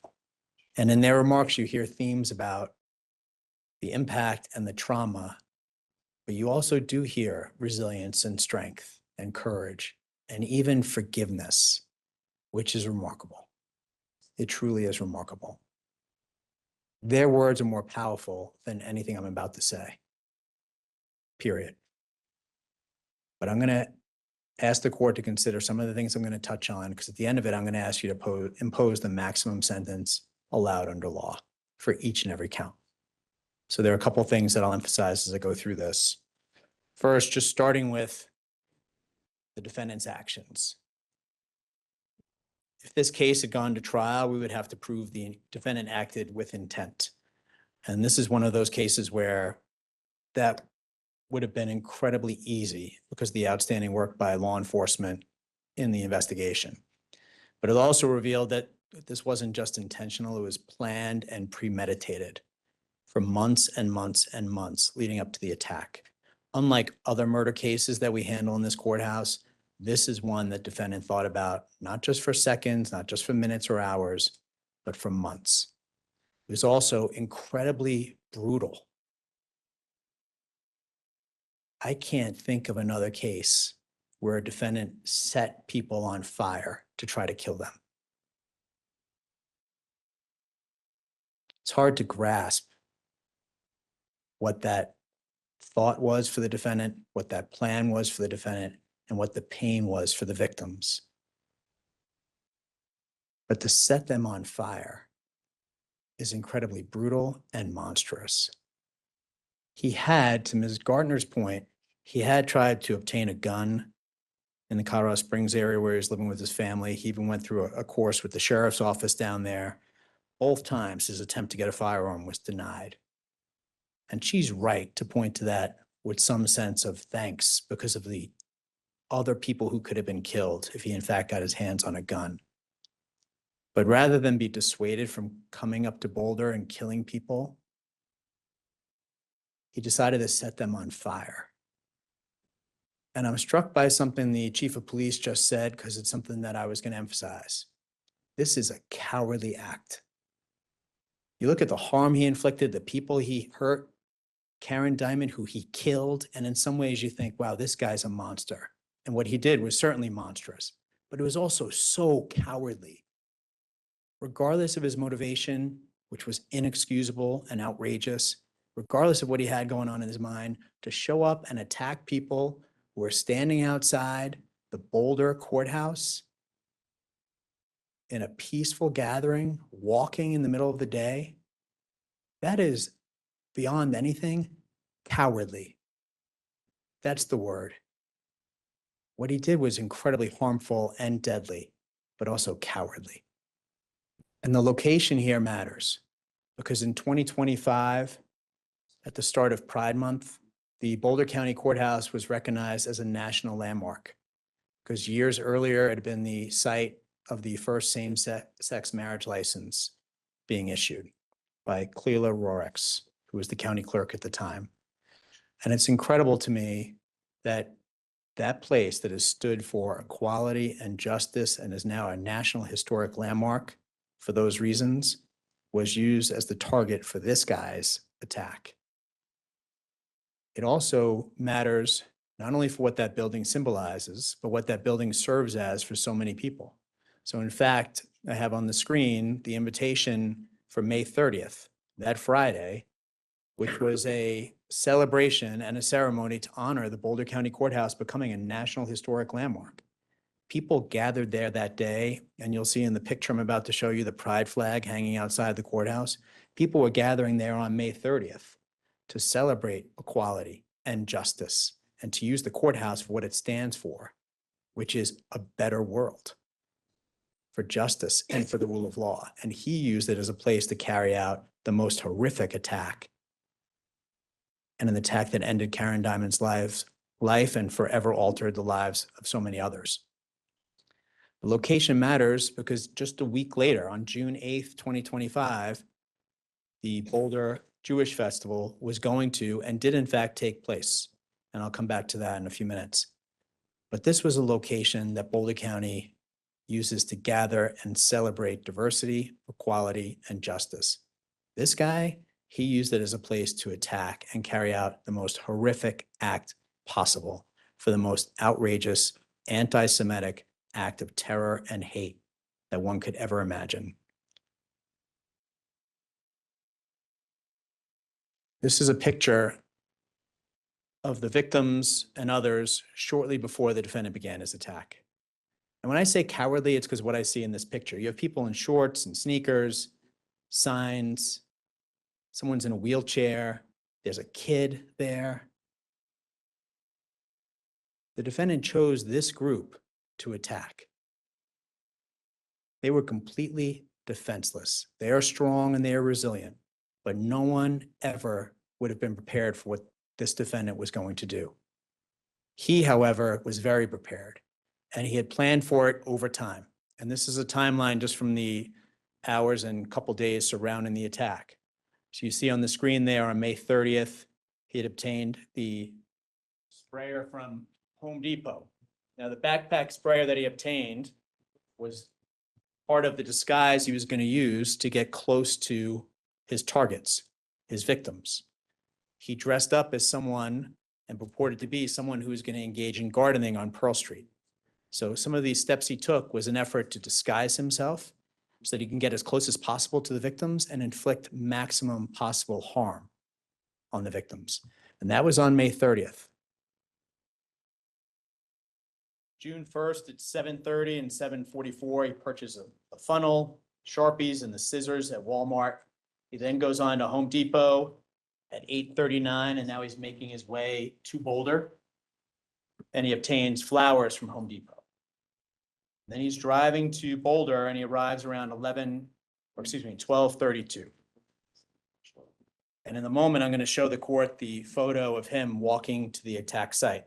And that photo was taken at 1:09. The initial 911 call was made and Boulder PD dispatched at 1:26 and 1:27 p.m.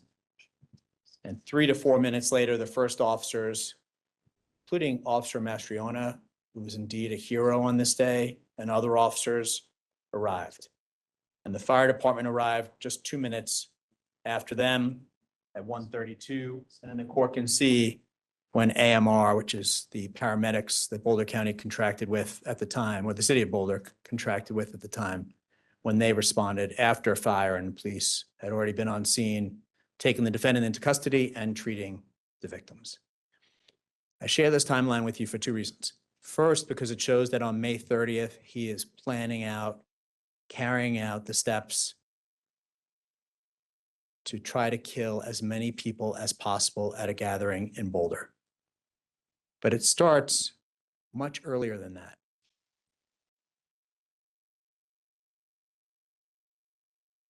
And the reason I stressed that it started much earlier than that is because a year earlier, the defendant had decided he wanted to carry out this type of attack. A year. And during the course of that year, he tried to obtain the gun. He went through a course with the sheriff's office to try to get a gun. And as Ms. Gartner pointed out, if he had been successful in those efforts, think about the damage, the harm, and the murder he would have inflicted. And because he couldn't do that, he decided to do the next worst thing, which was set everybody on fire. In this audio clip that I'm about to play, he talks about it. And I'm going to play the clip for the court, and then I'm going to highlight a couple things in this audio clip.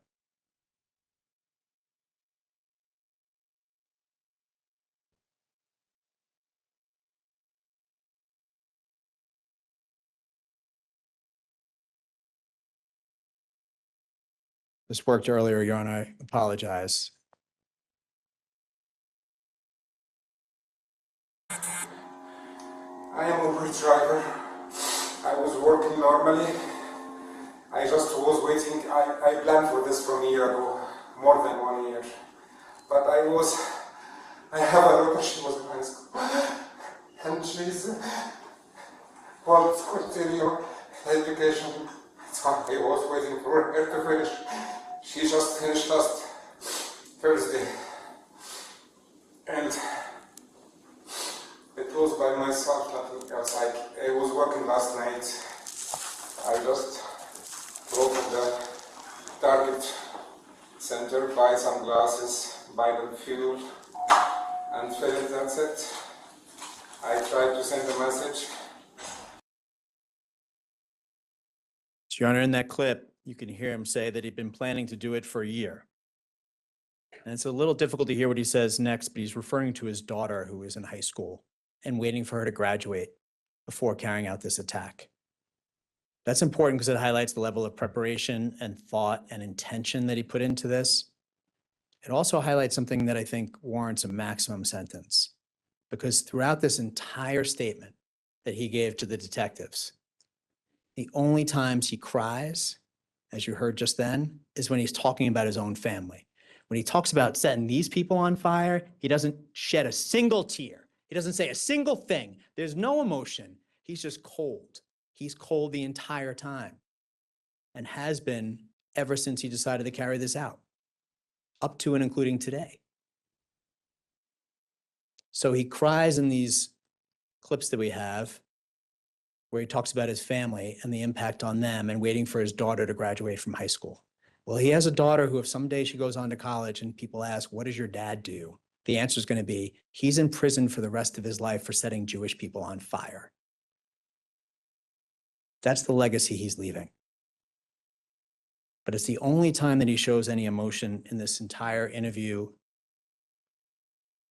And since the very beginning is when it's about himself and his own family, not about the victims, not about his actions. I'm going to go through the next couple photos pretty quickly. This is receipts from Walmart, where he's buying the supplies for that day, including the funnels to pour gasoline that he's buying on the way to Boulder. He's putting them in gas containers that I'll show the court in a moment. And he's putting them then into glass bottles to create Molotov cocktails, and into the sprayer that he had. Sprayers that he was going to carry in his hands and also wear on his back. This is him purchasing the materials, checking out, walking out of the store, continuing on his way. And this next picture really captures the defendant's planning and intent better than anything else that I could show the court or tell the court. This is a picture from the east side of the Boulder County Courthouse. It's a camera that's focused on the ballot box there. And you see the defendant on the right-hand side of the ballot box walking, carrying his gardening supplies and wearing his gardening outfit. This is the disguise that he came up with because he was worried that people on Pearl Street would otherwise see him carrying things and alert the police. This is the lengths he went to make sure he could get as close as possible to the victims who were gathering that day for the walk. And for him to carry out an anti-Semitic attack of terror and hate, he planned to get as close as possible to as many people as he possibly could. This is where he puts the things down behind the tree on the east side of the courthouse, and I'll come back to this in just a moment. There are photos and videos of the attack. And there's photos and video of people on fire, including Karen Diamond. And then we have the photos from Karen Diamond's autopsy. I'm not going to show any of those today. These people have lived with and are living with enough trauma. But the evidence in this case is overwhelming, because it shows in those photos and videos the defendant carrying out this attack and then continuing to yell and act in a brazen, monstrous manner to all the victims and everyone gathered there. And indeed, they were scrambling to try to figure out how to put out the people who were on fire, how to just extinguish the flames that were eating away at their body and ultimately killed Karen Diamond. So I will not show any of the photos and the videos of the attack itself. This is an overhead shot of the Boulder County Courthouse after the attack. This next photo is closer up, and you could see the burn marks scorched on the pavement there from where people laid while on fire. And you see on the left-hand side of the burn mark in the middle of the walkway, clothing that had been stripped away by Boulder police officers, firefighters, and paramedics as they tried to treat and rescue the people there. And you see the pride flag I referenced hanging from the front of the courthouse, where the courthouse just 2 days earlier had been celebrated as a place of equality and justice, and now is a place of terror and fear and death.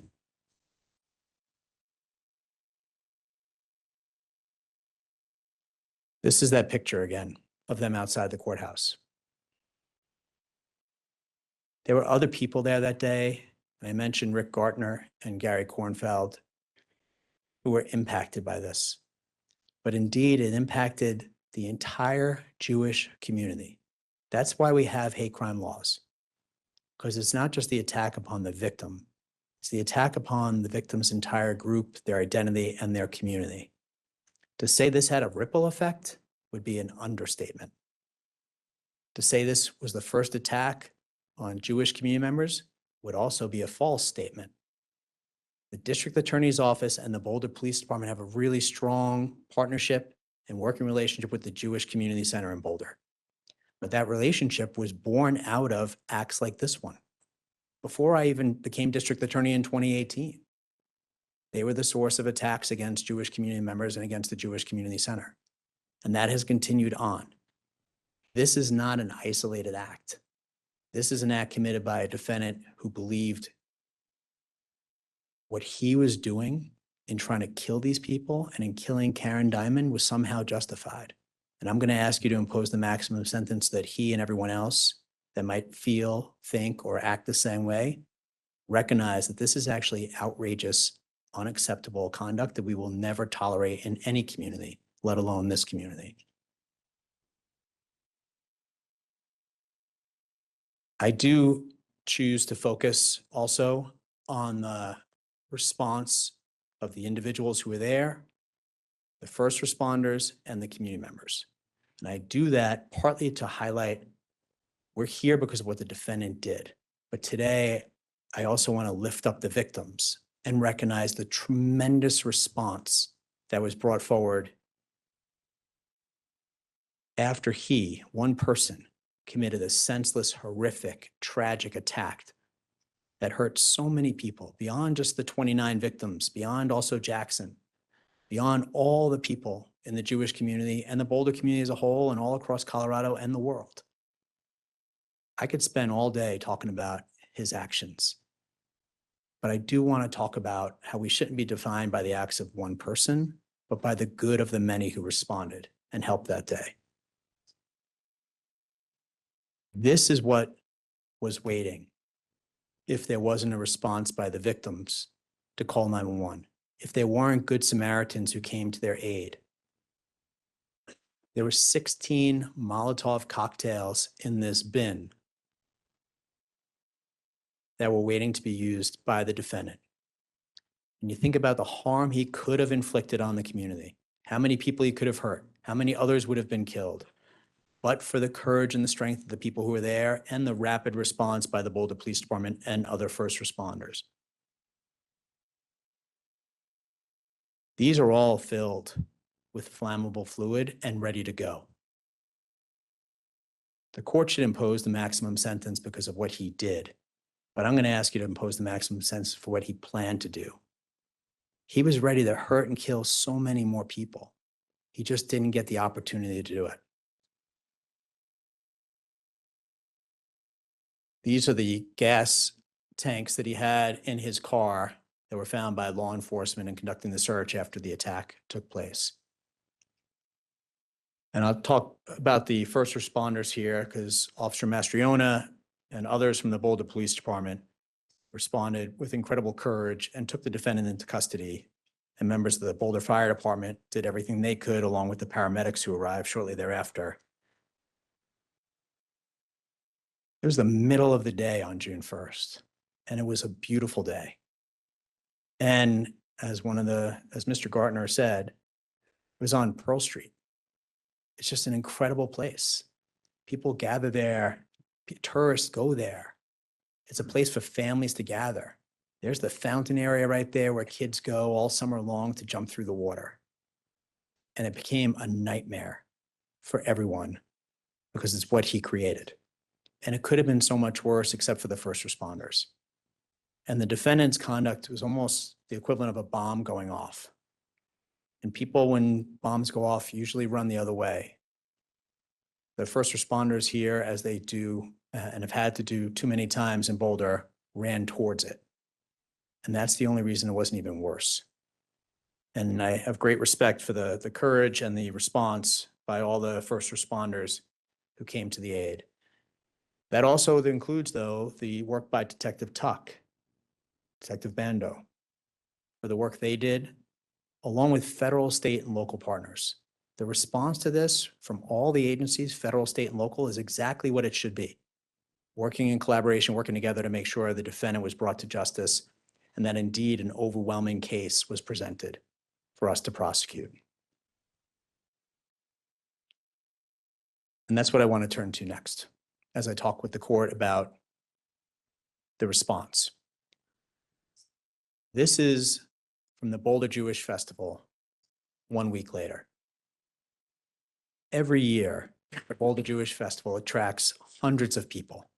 And it's a wonderful celebration. And they have booths there and people mingle about all throughout the day. Hundreds of people every year.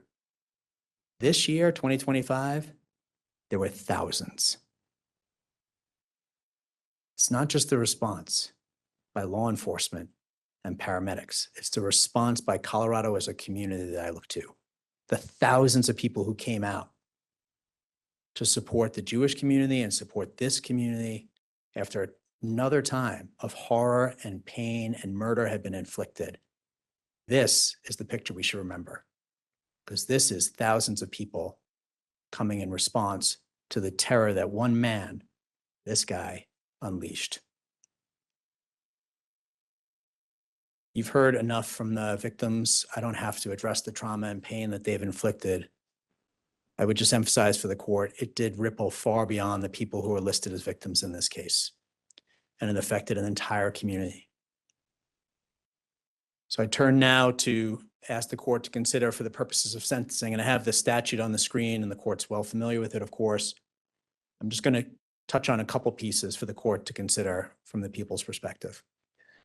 The first is to punish a convicted offender by assuring the imposition of a sentence he deserves in relation to the seriousness of his offense. I would also ask the court to consider under subsection C to prevent crime and promote respect for the law. And it talks about deterrence. That's a particularly important point as we consider what message the community and the country takes from the sentencing of this defendant for the acts he committed, which were inexcusable and outrageous and anti-Semitic and hate-filled. Also, to address the defendant's individual characteristics. And when I look at this phrase in this case, it has a different meaning to me than it does in other cases, because this is a case where the defendant planned to do this for a year, and took very deliberate steps to be able to carry it out. And I think that's the reason he deserves the maximum sentence on every count. And then this last point is something I want to take a moment to talk about, which is to promote acceptance of responsibility and accountability. Normally, when there's a guilty plea, I would stand here and say the defendant's accepting responsibility. I'm not going to say that today. That's not how I view this. The defendant in that interview clip that I played for the court said he was trying to send a message. And that's why he came to Boulder County with firebombs. That's why he killed Karen Diamond. That's why he hurt and tried to kill so many other people. I think this is a little different. I think what we have here is two things. But it's not an acceptance of responsibility, Because if you were accepting responsibility, there'd be contrition, there'd be sorrow, there'd be an apology. That might happen today, but I'm not holding my breath. Law enforcement presented an overwhelming case in terms of the strength of the case. If this case had gone to trial, there is no doubt in any world that he would have been found guilty of all or nearly all of the charges, given the work that law enforcement put into this case and what they presented. And there was no evidence whatsoever from the very beginning of the case and all the work that the detectives did and the FBI did that the defendant had acted with anybody else or was supported by anybody else, or that he had any mental health issues either. There was no defense in this case. So I view this more as a surrender to the strength of the evidence than an acceptance of responsibility. Because I've never once seen contrition or any sense of remorse.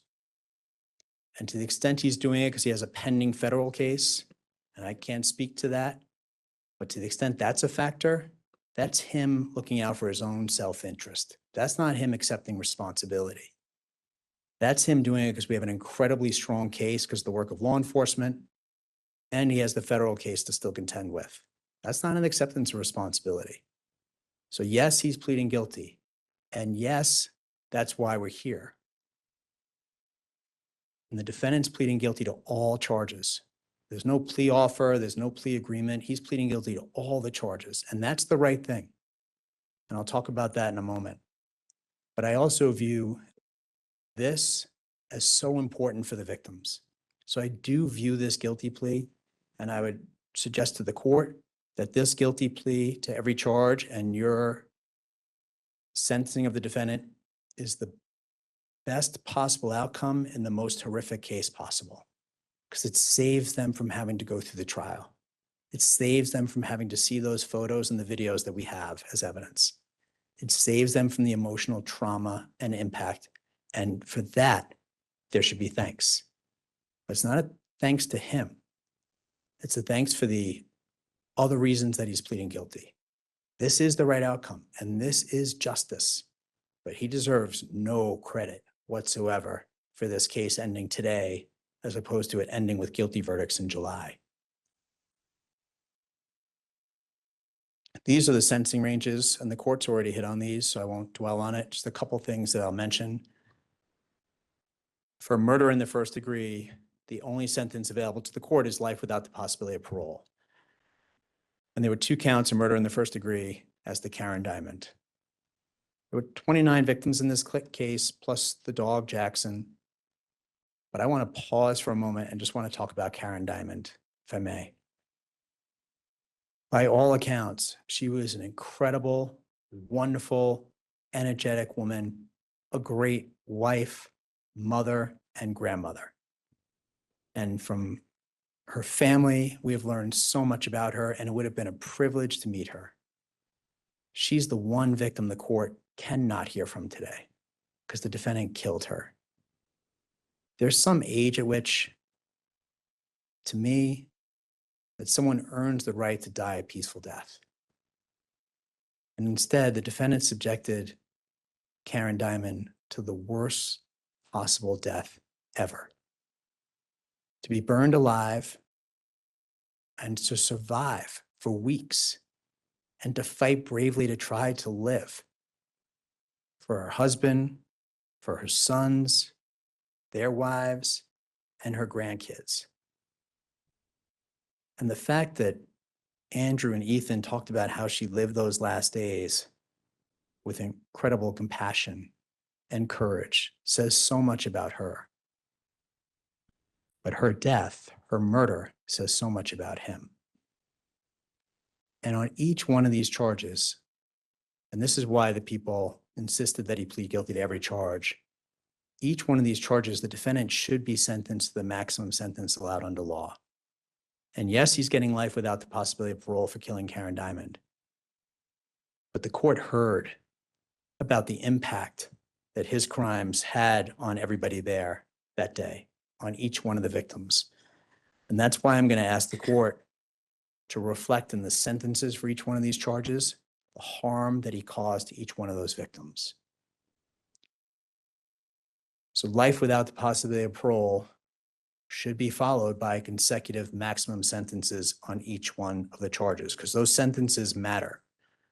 They matter to the victims. They matter because it's justice. They matter to the broader community that looks at this case and says, what does the justice system do in response to the most horrific hate crime, the most horrific murder, the most heinous act that anyone could ever commit against another human being, against a group of human beings? Justice requires him being sentenced to the maximum for each and every charge. Today's guilty plea to every charge and the sentence the court is about to impose is justice in the criminal case. But it'll never bring back Karen Diamond. It'll never fill the void that her family has to live with for the rest of their lives. These wonderful, innocent people will have to live what he did for the rest of their lives. But I'm asking the court to let them live with the memory that this system, this state, responded and gave them justice. Thank you, Your Honor. Thank you, Mr. Doherty. Counsel, I'm going to take another brief break and then I'll turn the proceedings over to the defense. Let's take 15 minutes again, which would bring us back here at about 12:15. We're in recess until then. Thank you, Your Honor.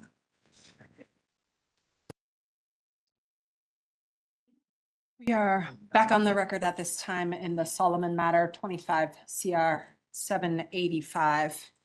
Ms. Harold or Ms. Collins, does defense have a sentencing argument? Yes, Your Honor. More of a statement than an argument, just to be clear to the court and the victims in the courtroom today. We want everyone to know that we make no excuses for Mr. Soliman's grievous actions.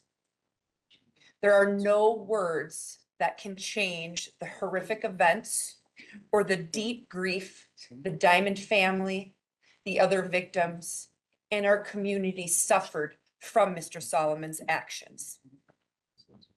Simply put, our client felt overwhelmed by the suffering in the world, and he acted on that impulse. But his actions caused even more suffering. We are deeply, deeply sorry. Our hope is that his acceptance of responsibility and agreement to serve a life sentence without the possibility of release will help bring finality to these legal proceedings for the grievously harmed. Mr. Soliman would like to make a statement at this time, Your Honor.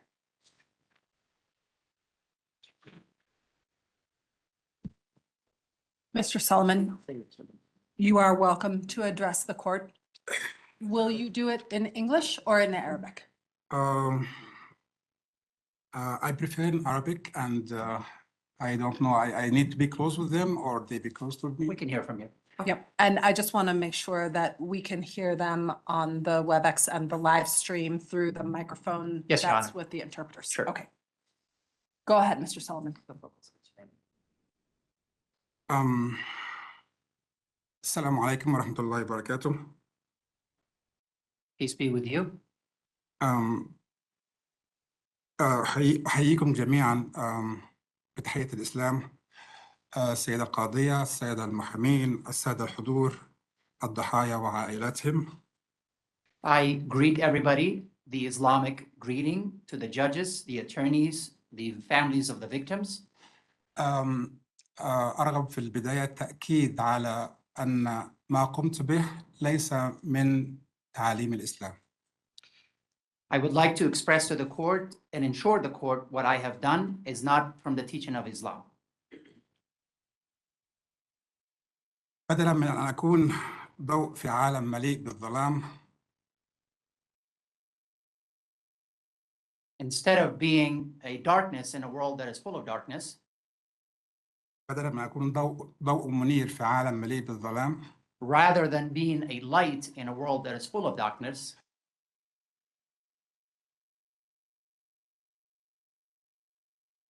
كنت منقادا أو خضعت لرغبتي في الانتقام أو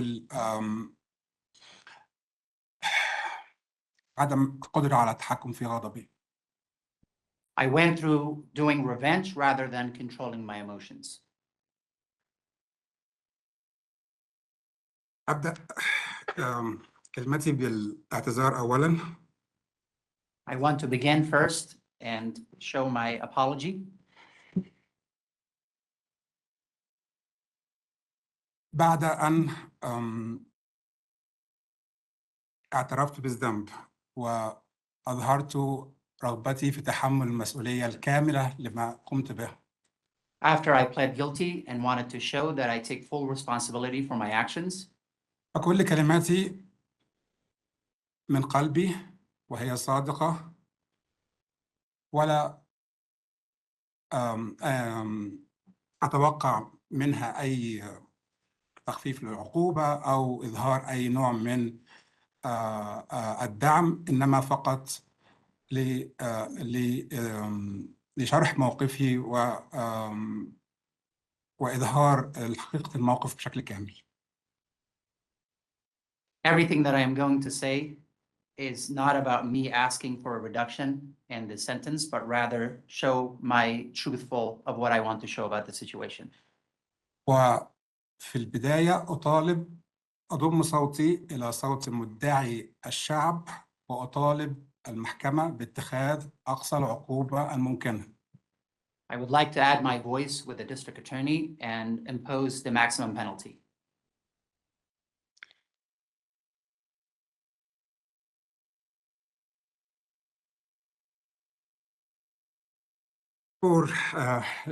لعائلة السيدة دايمون.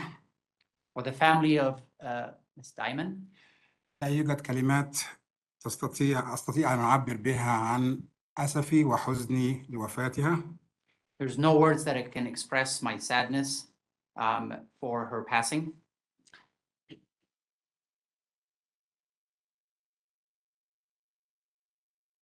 وما قالته لكم من نصحها لكم بالحب. Interpreter inquiring judge. ممكن تعيد تاني؟ وما قالته السيدة دايموند لكم من نصحها لكم بالحب والاحترام للجميع. And what Ms. Diamond have recommended with loving and respecting everyone يظهر كم كانت هي شخصية عظيمة. shows how great of a person she was. فقدم تعازية الحارة والعميقة إلى السيد دايموند وإلى أحفادها وعائلتها. I give my deepest condolences to Mr. Diamond and the family. وستظل ذكراها دائما موجودة فيكم. And I wish that her memories cherish on with you.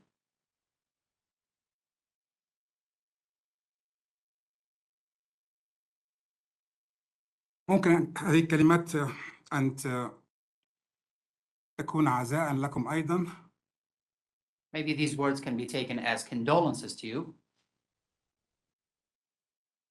لو كان هناك عدل في هذا العالم لما كانت هي توفت ولا كنت أنا أقضي باقي حياتي في السجن. If there was justice in this world, she would not have passed, nor for me to spend the rest of my life in imprisonment. ولأني أحب العدل. But I do love justice. كنت أتمنى أن تكون عقوبة الإعدام متوفرة في هذه الولاية. I wish that this state offered death penalty. ولأنها غير متوفرة في الولاية. But given that this state does not carry the death penalty, ولكنها متوفرة في قضيات الفيدرالية. but rather it could be a possibility in my federal case. So أنا أطالب مدعي الحكومة في قضية الفيدرالية بالمطالبة بعقوبة الإعدام. I ask the prosecution from the federal case to impose death penalty. لأني أرى أن هذا هو العدل للسيدة دايموند. Because I find that to be the justice for Ms. Diamond.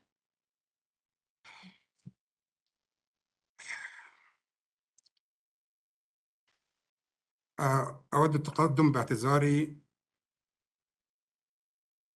I want to offer my apology أولا للشعب الأمريكي عموما متمثلا في السيد الرئيس دونالد ترامب والحكومة offer my apology to the US, the citizens of the United States, with President Donald Trump وحكومته and his government, خصوصا الشعب الأمريكي في كولورادو سبرينج وبولدر especially the people of Colorado Springs and Boulder, والمجتمع المسلم واليهودي في كولورادو سبرينجز وبولدر and the Islamic and the Jewish community in Sea Spring and Boulder, وأصحاب الأعمال في شارع بيرل في بولدر. and business holders on Pearl Street in Boulder. أتقدم لهم بالاعتذار جميعا I offer my apologies to all of them عما سببت لهم من ألم وإيذاء. for what I have caused them in pain and harm.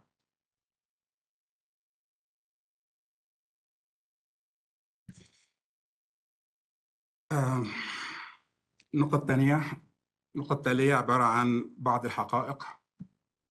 Interpret inquiring judge. عفوا. النقطة التالية بعد الاعتذار بعض الحقائق.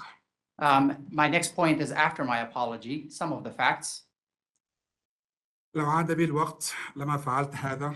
If time went back, I would not have done this.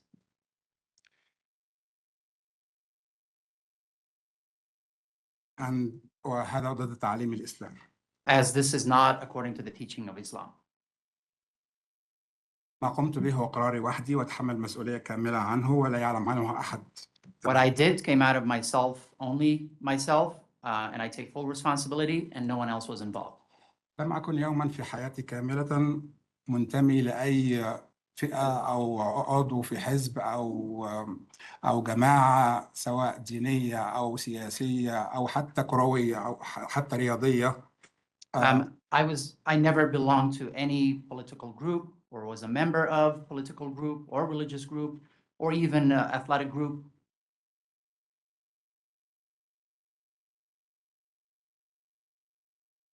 لا يعلم أحد لم أقم بمشاركة ما قمت به مع أي أحد في العالم. Interpret inquiry. لم أقم بمشاركة ما قمت به مع أي أحد في العالم. I did not share what I have done with anyone in the world, خصوصا أسرتي. especially my family. وفعلت كل ما أستطيع لإخفاء الموضوع عنهم. I did everything I could to hide it from them.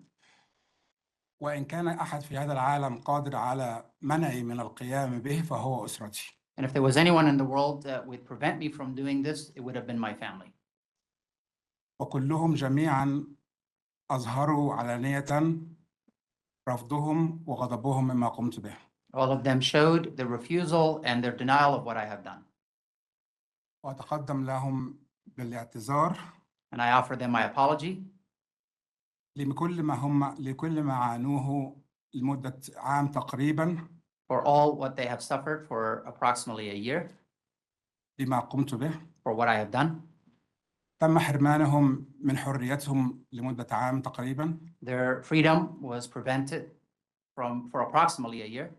لم يستطيعوا الذهاب إلى المدرسة والتعلم. They were not able to go to school or to get educated. لم يستطع الأطفال حتى ممارسة ألعابهم أو الرسم. The kids were not able to practice playing or even drawing. لم يأكلوا حتى طعامهم أو يلبسوا ملابسهم. Did not eat their food or wear their clothing. أقدر غضبهم مني وكرههم لي في هذا الوقت. I appreciate their angerness toward me, وكرههم لي. and their hate toward me. وأني لم أستطع خلال هذا العام أن أطلب مسامحتهم. And that I was not able to ask for their forgiveness during this year. فمن هنا أطلب مسامحتهم لي على ما قمت به وعلى الأذى الذي تسببوا له. From here, I ask for their forgiveness for the harm that I have caused them.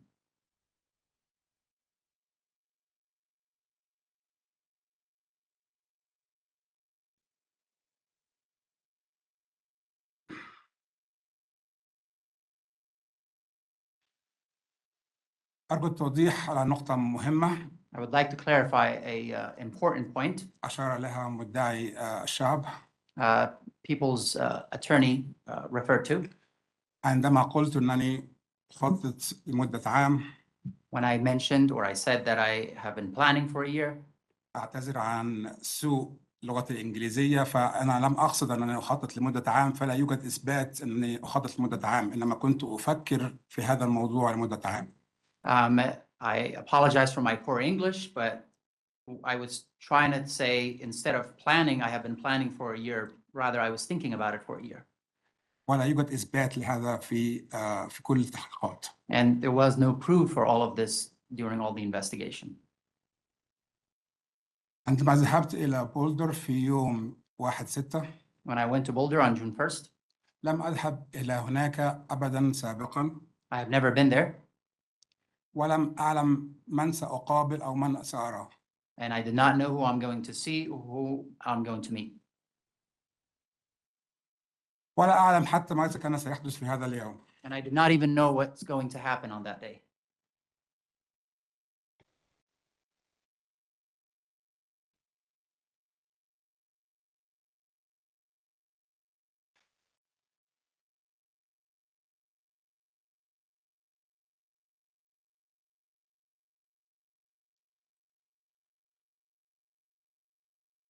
نعم، في هذا اليوم خططت لما سأقوم به.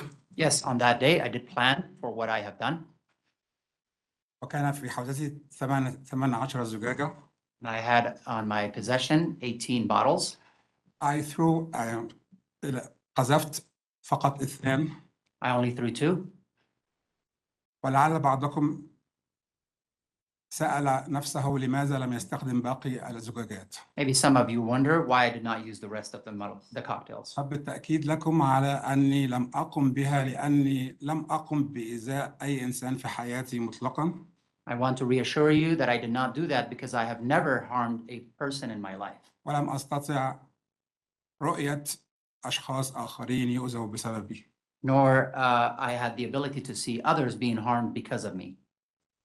وأعلم جيدا أن ما قمت به I know surely what I have done سوف يقضي على أي أمل في وجود حياة لي متبقية. سوف يقضي على أي أمل لحياة متبقية لي. It will destroy any hope that I have for the remainder of my life.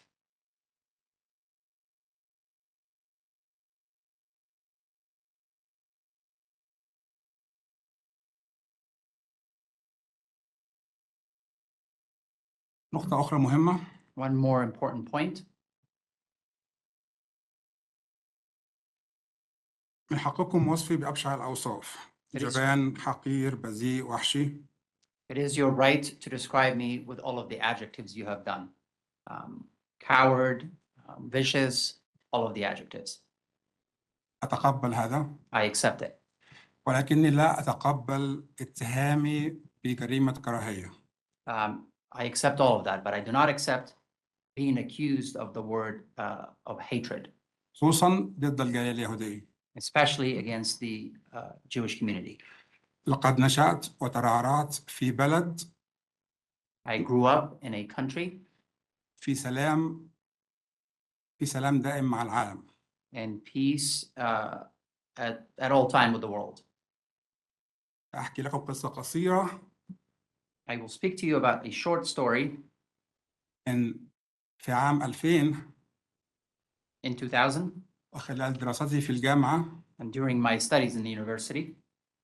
تعرفت على أول صديق لي من الجنسية الأمريكية. I met the first individual with the American citizenship or being American identity. اسمه جون أشرف. His name is John Ashraf. في أحد الأيام ذهبنا معا إلى صديق له. One of the days, him and I went together to one of his friends. He said, قال لي أنه سيذهب لي للاطمئنان عليه. قال لي سنذهب إلى أحد الأصدقاء للاطمئنان عليه. He told me that we're going to check on him. وعندما ذهبت وجدت أنه ابن السفير الإسرائيلي في مصر. When we went and found out it was the son of the Israeli ambassador. in Egypt. وقضينا اليوم معا We spent the day together في سلام in peace, ولم يكن هناك أي مشكلة في هذا. and there was no problem with that. عندما جئت إلى أمريكا When I came to the US, عملت في مركز طبي I worked in a medical center. يملكه دكتور يهودي. The owner of it was a Jewish doctor. مديرتي المباشرة كانت يهودية. My direct manager was Jewish, ولا يوجد أي مشكلة في هذا. and there was no issues with that. تستطيع التواصل معهم وسؤالهم عن طريقة عن الوقت الذي مضيته معهم. You can communicate with them or contact them and inquire about the time that I had with them. جيراني في كولورادو سبرينغز لدي جيران من الجالية اليهودية. My neighbors in Colorado Springs were from the Jewish community. فلا يمكن لأحد في هذا العالم أن يقول أني على كره للجالية اليهودية. There's no possibility anyone in the world can say that I have hate toward the Jewish community. أكن لهم الاحترام والتقدير جميعا. I have much respect for them.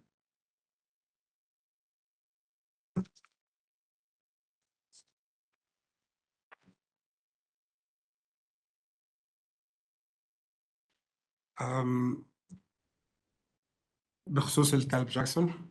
As to the dog Jackson, أريد التأكيد على أسفي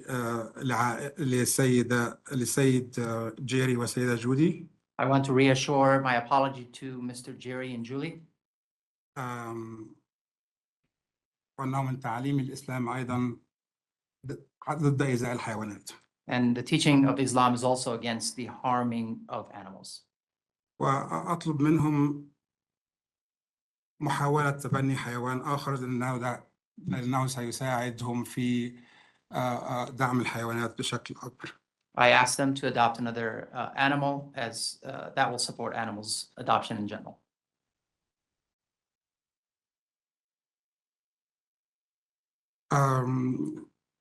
سيد شاستر. Mr. Chester,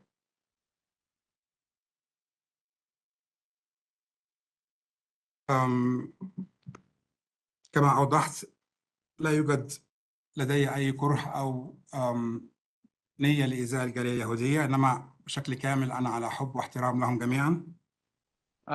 as I have stated, I do not have hate or intention of harming the Jewish community, but rather I have respect and love for them. وأنا معك فيما أن ما قمت به ضد السلام المجتمعي. وأنا معك في أن ما قمت به ضد السلام المجتمعي. And I am with you of what I have done for harming the peaceful of the community. وأن هذا كان خطأ. And that this was wrong. وجريمة لا تغتفر. And that it's a crime that can be forgiven. سيدة جولدمان. Miss Goldman تحدثت عن الهولوكوست. She spoke about the Holocaust. ولكن لم أفهم كيف لشخص عانى من الهولوكوست أن يقبل قتل وحرق آلاف من الأطفال والنساء في فلسطين وغزة. But I did not understand how a person who survived the Holocaust agrees for some kids آلاف الأطفال والنساء. Agrees for thousands of kids and people to be burned in Palestine and Gaza.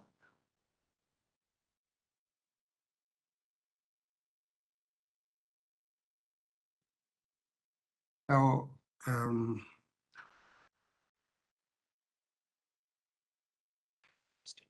هذا غير مقبول للجميع.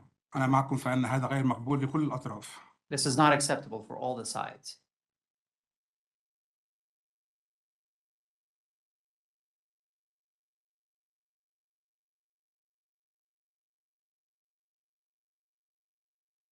سيدة باربرا. Miss Barbara.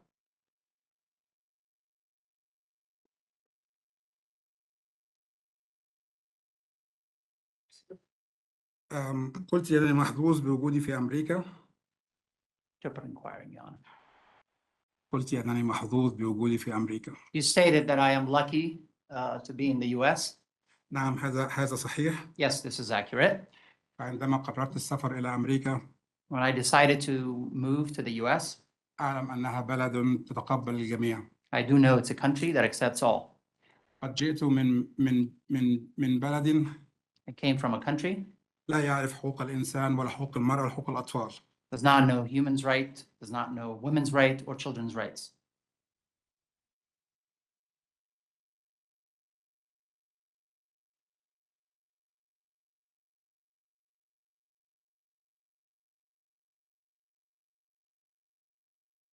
أشكر السيدة جودة لوبي I thank Judah Luby لأنها سامحتني because she forgave me. وأطلب من الجميع المسامحة. And I ask everyone for forgiveness.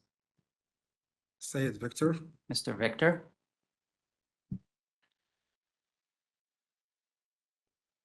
لا تفقد الإحساس بالأمان والأمل في العيش بسلام. do not lose the hope of being able to live safely and securely, ولكن اطلب الأمان والسلام للجميع. but ask for safety and security for all.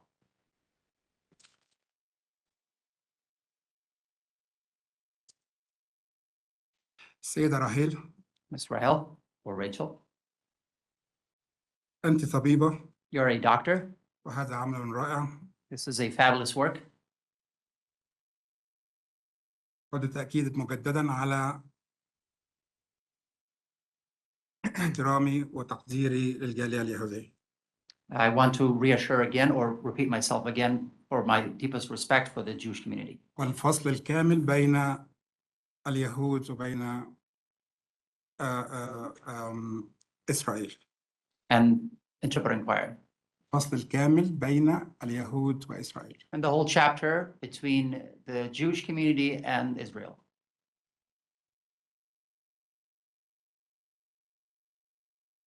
السيد جارتنر أو السيدة جارتنر Mr. and Miss Gardner,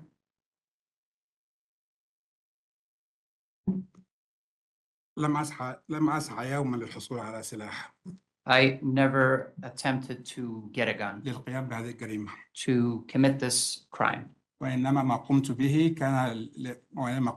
كان بشكل قانوني But what I wanted to do was for legally الحصول على سلاح بشكل قانوني للحماية. to obtain a gun lawfully for protection.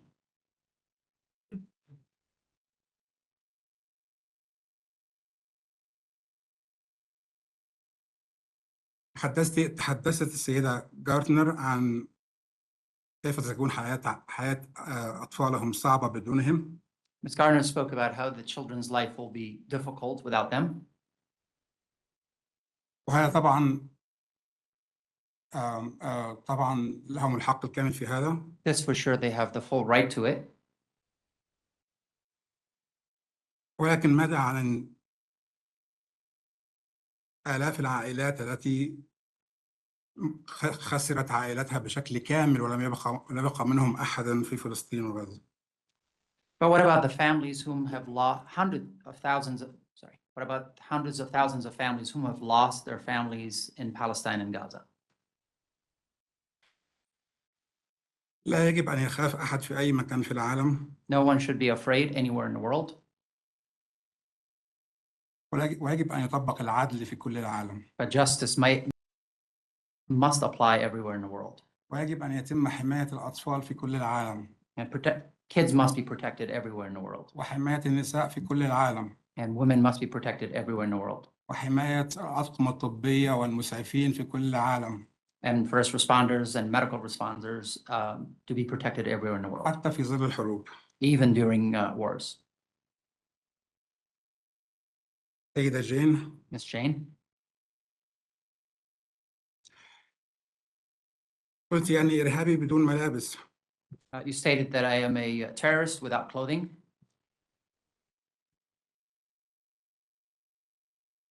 لم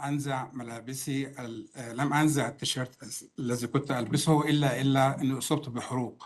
I did not take the t-shirt off only because I was also had burns. قد أذيت نفسي لأني لم يكن لدي أي خبرة ولم أقم بإيذاء أحد من قبل. I hurt myself because I did not have the experience, nor I have ever hurt anyone in the world before.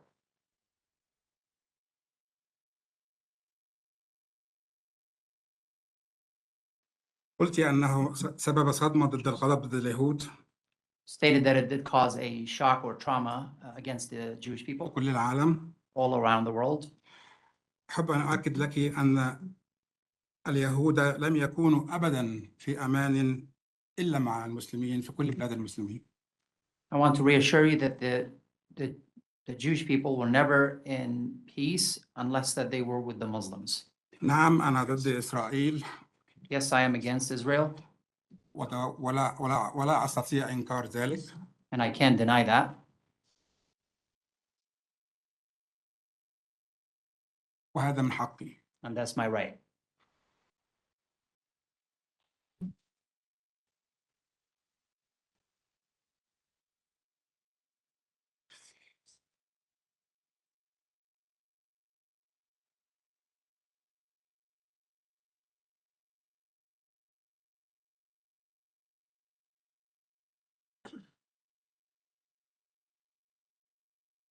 في النهاية التأكيد على اعتذاري للجميع. At the end, I want to reassure my apologies to everyone. وأني سأقضي المتبقي من حياتي في السجن. And that I will spend the remainder of my life in prison. بعيدا عن أهلي وأطفالي. Away from my family, my kids. الذين أصبحوا لا يرغبوا في رؤيتي. Whom do not even want to see me. ورسالة أخيرة ليس فقط لكم العالم جميعا. Last message, not only to you, but rather to the whole world. يوجد عدو مشترك للجميع. There is a mutual enemy for everyone. يتغذى من الحروب والكراهية والتطرف. Comes out of hatred. يتغذى من الحروب والكراهية والتطرف. From war, from hatred.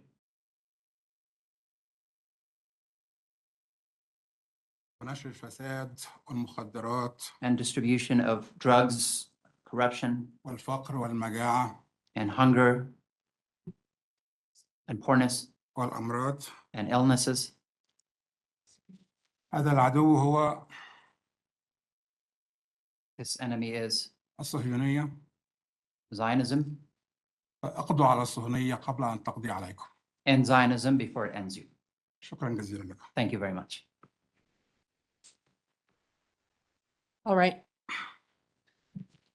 The court's obligation at this time is to sentence Mr. Soliman in accordance with the law, to select sentences and explain them to the parties, the people in the courtroom, and the community. I have some comments before the court selects those sentences for the people who spoke today, and I want to keep those comments somewhat brief. To the survivors and the family of Ms. Diamond who spoke today, thank you so much for all of your words.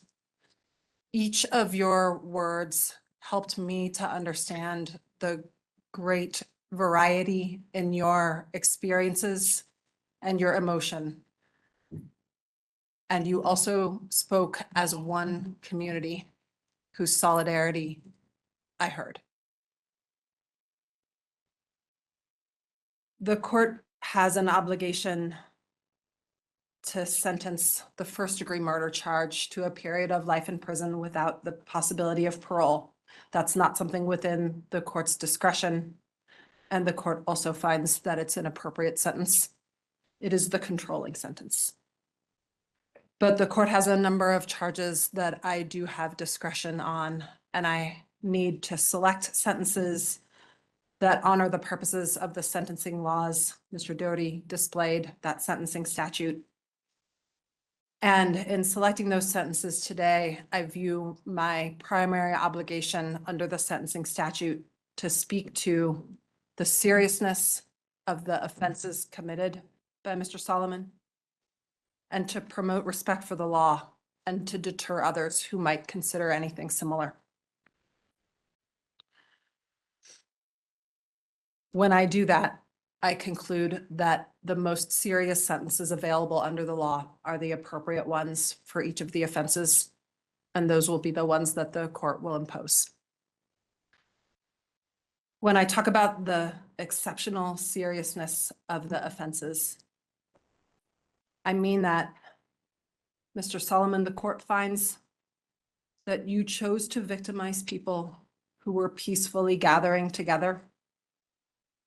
And the act of peaceful gathering is the most fundamental, or one of the most fundamental and sacred rights that a government and a community can afford to its citizens. When you put violence into a peaceful gathering like that, you create fear for anyone who might gather in protest or support of anything. And some of those things that people might gather to protest or support might be things that matter to you. When I talk about the seriousness of the offenses, I also mean that you chose to victimize people because of who they are. Notwithstanding your statements, the court finds that you chose to victimize these people because they were members of the Jewish community. And as they expressed better than I could express, they are people who have a deep and generational understanding of what it means to feel safe and to feel unsafe in a community. And they were entitled to feel safe in this one. When I talk about the seriousness of the offense, I mean also that you chose to victimize the elderly, to victimize children, to victimize people that were gathered in peace to grieve together and to heal together and to hope together. I mean that you chose a time and a place and a set of circumstances and weapons that were designed to inflict the most pain that you could, and that you did indeed inflict the most pain and fear that anyone possibly could. The court finds that your choices were acts of terror and that they victimized an entire community and that they made everyone in it feel unsafe, and that that was your explicit purpose. All of those choices are intolerable. They have no place in this community, and they require that the court sentence you to the maximum possible penalties that the law allows. I need to go through each of the sentencing counts. Count 4 is murder in the first degree against Karen Diamond. The court imposes a sentence of life in prison without the possibility of parole. Count 5 is also a murder in the first degree count against Ms. Diamond. That count's sentence merges with the sentence to number 4 under the law. The next set of sentencing counts is 26 counts that the court detailed initially when the court took the pleas. These are the counts of attempt to commit murder in the first degree, extreme indifference. They are 26 counts, each of which name a separate victim. The court imposes the maximum sentence in each count as to each individual victim. That is a sentence of 48 years as to each count. These are to be served consecutive to one another and consecutive to the sentences that the court imposes for the other crimes of violence. The next set of counts is a set of counts relating to criminal attempt to commit murder in the first degree. It is the other theory, meaning intentional and deliberate. These counts are also 26 counts that list the same 26 victims that the court spoke of in the grouping before. According to the law, the sentences for attempted murder counts under different theories, but as to the same victim, must merge. And so the court finds that they will do so. There are not separate sentences imposed for those counts solely because of the principle of merger. The next group is a group of counts for assault in the first degree on at-risk persons. These people are Mr. Diamond, Mr. Lowenstein, Ms. Lowenstein, and Ms. Steinmetz. In each of those counts, the court imposes the maximum penalty of 48 years on each count. They are consecutive to one another and consecutive to all the other crime of violence counts. The next group of counts is a group of counts relating to assault in the first degree. These are the counts relating to Ms. Schaffer, Ms. Resnick, Mr. Gold, and Mr. Chester. The maximum sentence on those counts, which is the sentence that the court imposes, 32 years on each count. Each of those to be served consecutively to one another and consecutively to all the other counts in the crime of violence charges. The next group of counts is two counts that relate to attempt to commit assault in the first degree on at-risk persons, Ms. Halpern and Ms. Gartner. The maximum penalty on those counts is 32 years in the Department of Corrections. The court imposes 32 years in the Department of Corrections, consecutive to one another and consecutive to all the other counts. The next group is a group of counts of attempt to commit assault in the first degree. These are 16 counts, each of which carries a maximum possible penalty of 16 years in the Department of Corrections.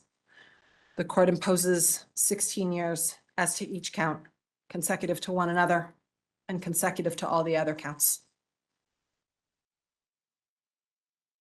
The next group of counts is two counts relating to explosives and incendiary devices, specifically the two devices that you used. The maximum sentence for those counts is 24 years in the Department of Corrections. The court imposes 24 years on each of count 43 and 44, consecutive to one another and consecutive to all of the other counts.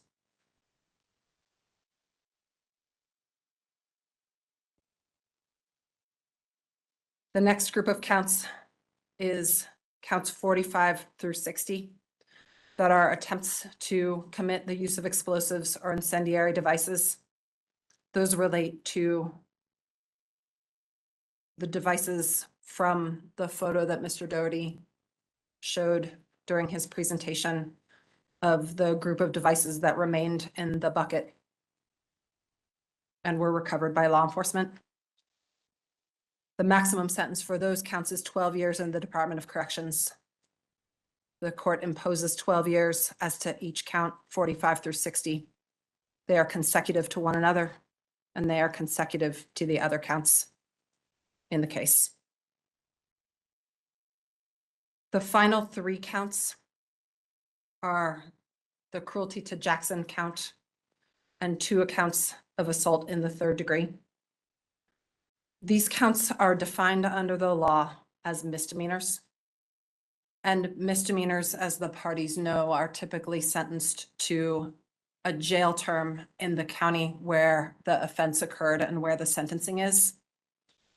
And while the court understands the request for the maximum sentence, the court is going to find that Mr. Soliman has spent enough time in this community and that a further sentence to jail in this community does not serve justice under the circumstances. For that reason, the court's going to impose the time that the court believes that he has previously served between his arrest and this sentencing date, which the court believes is approximately 330 days.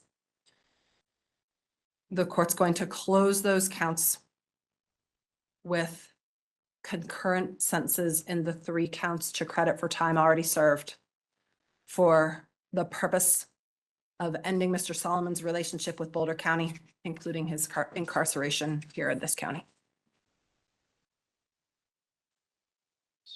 The remaining counts are either the sentence enhancer counts that do not have separate sentences imposed, but rather are woven into the substantive counts on which the court already sentenced.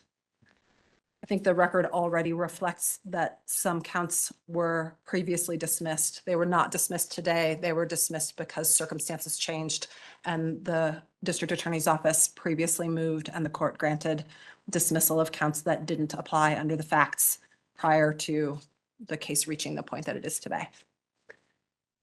There was one named victim who spoke of the importance to her that no contact orders remain in place during the entirety of the sentences. The court finds that that's appropriate and the court will continue the protection order, which includes no contact orders with any of the named victims throughout the sentence that Mr. Soliman will serve. The court will make a finding of indigency, waive waivable fines and costs. Mr. Doherty, there was no discussion of restitution. And I should indicate before I ask you about restitution that when the court waives waivable fines and costs, that explicitly does not include the victim's surcharges. Thank you, Your Honor. Your Honor, the people would ask to reserve restitution. We're still working on some final numbers and we'll provide them within the statutory framework. Restitution reserved, the court would ask for either restitution amount or a request for additional time within 35 days so that I don't lose track of the jurisdictional nature of that issue. Yes, Your Honor. Thank you. Anything further before the court's in recess? Not from the people, Your Honor. Thank you. Your Honor, could the parties briefly approach? Why don't I, well, yes, briefly.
Court understands that there are no other issues at this time. Not from the people, Your Honor. Thank you. Correct, Your Honor. We're in recess at this time. Thank you, Your Honor.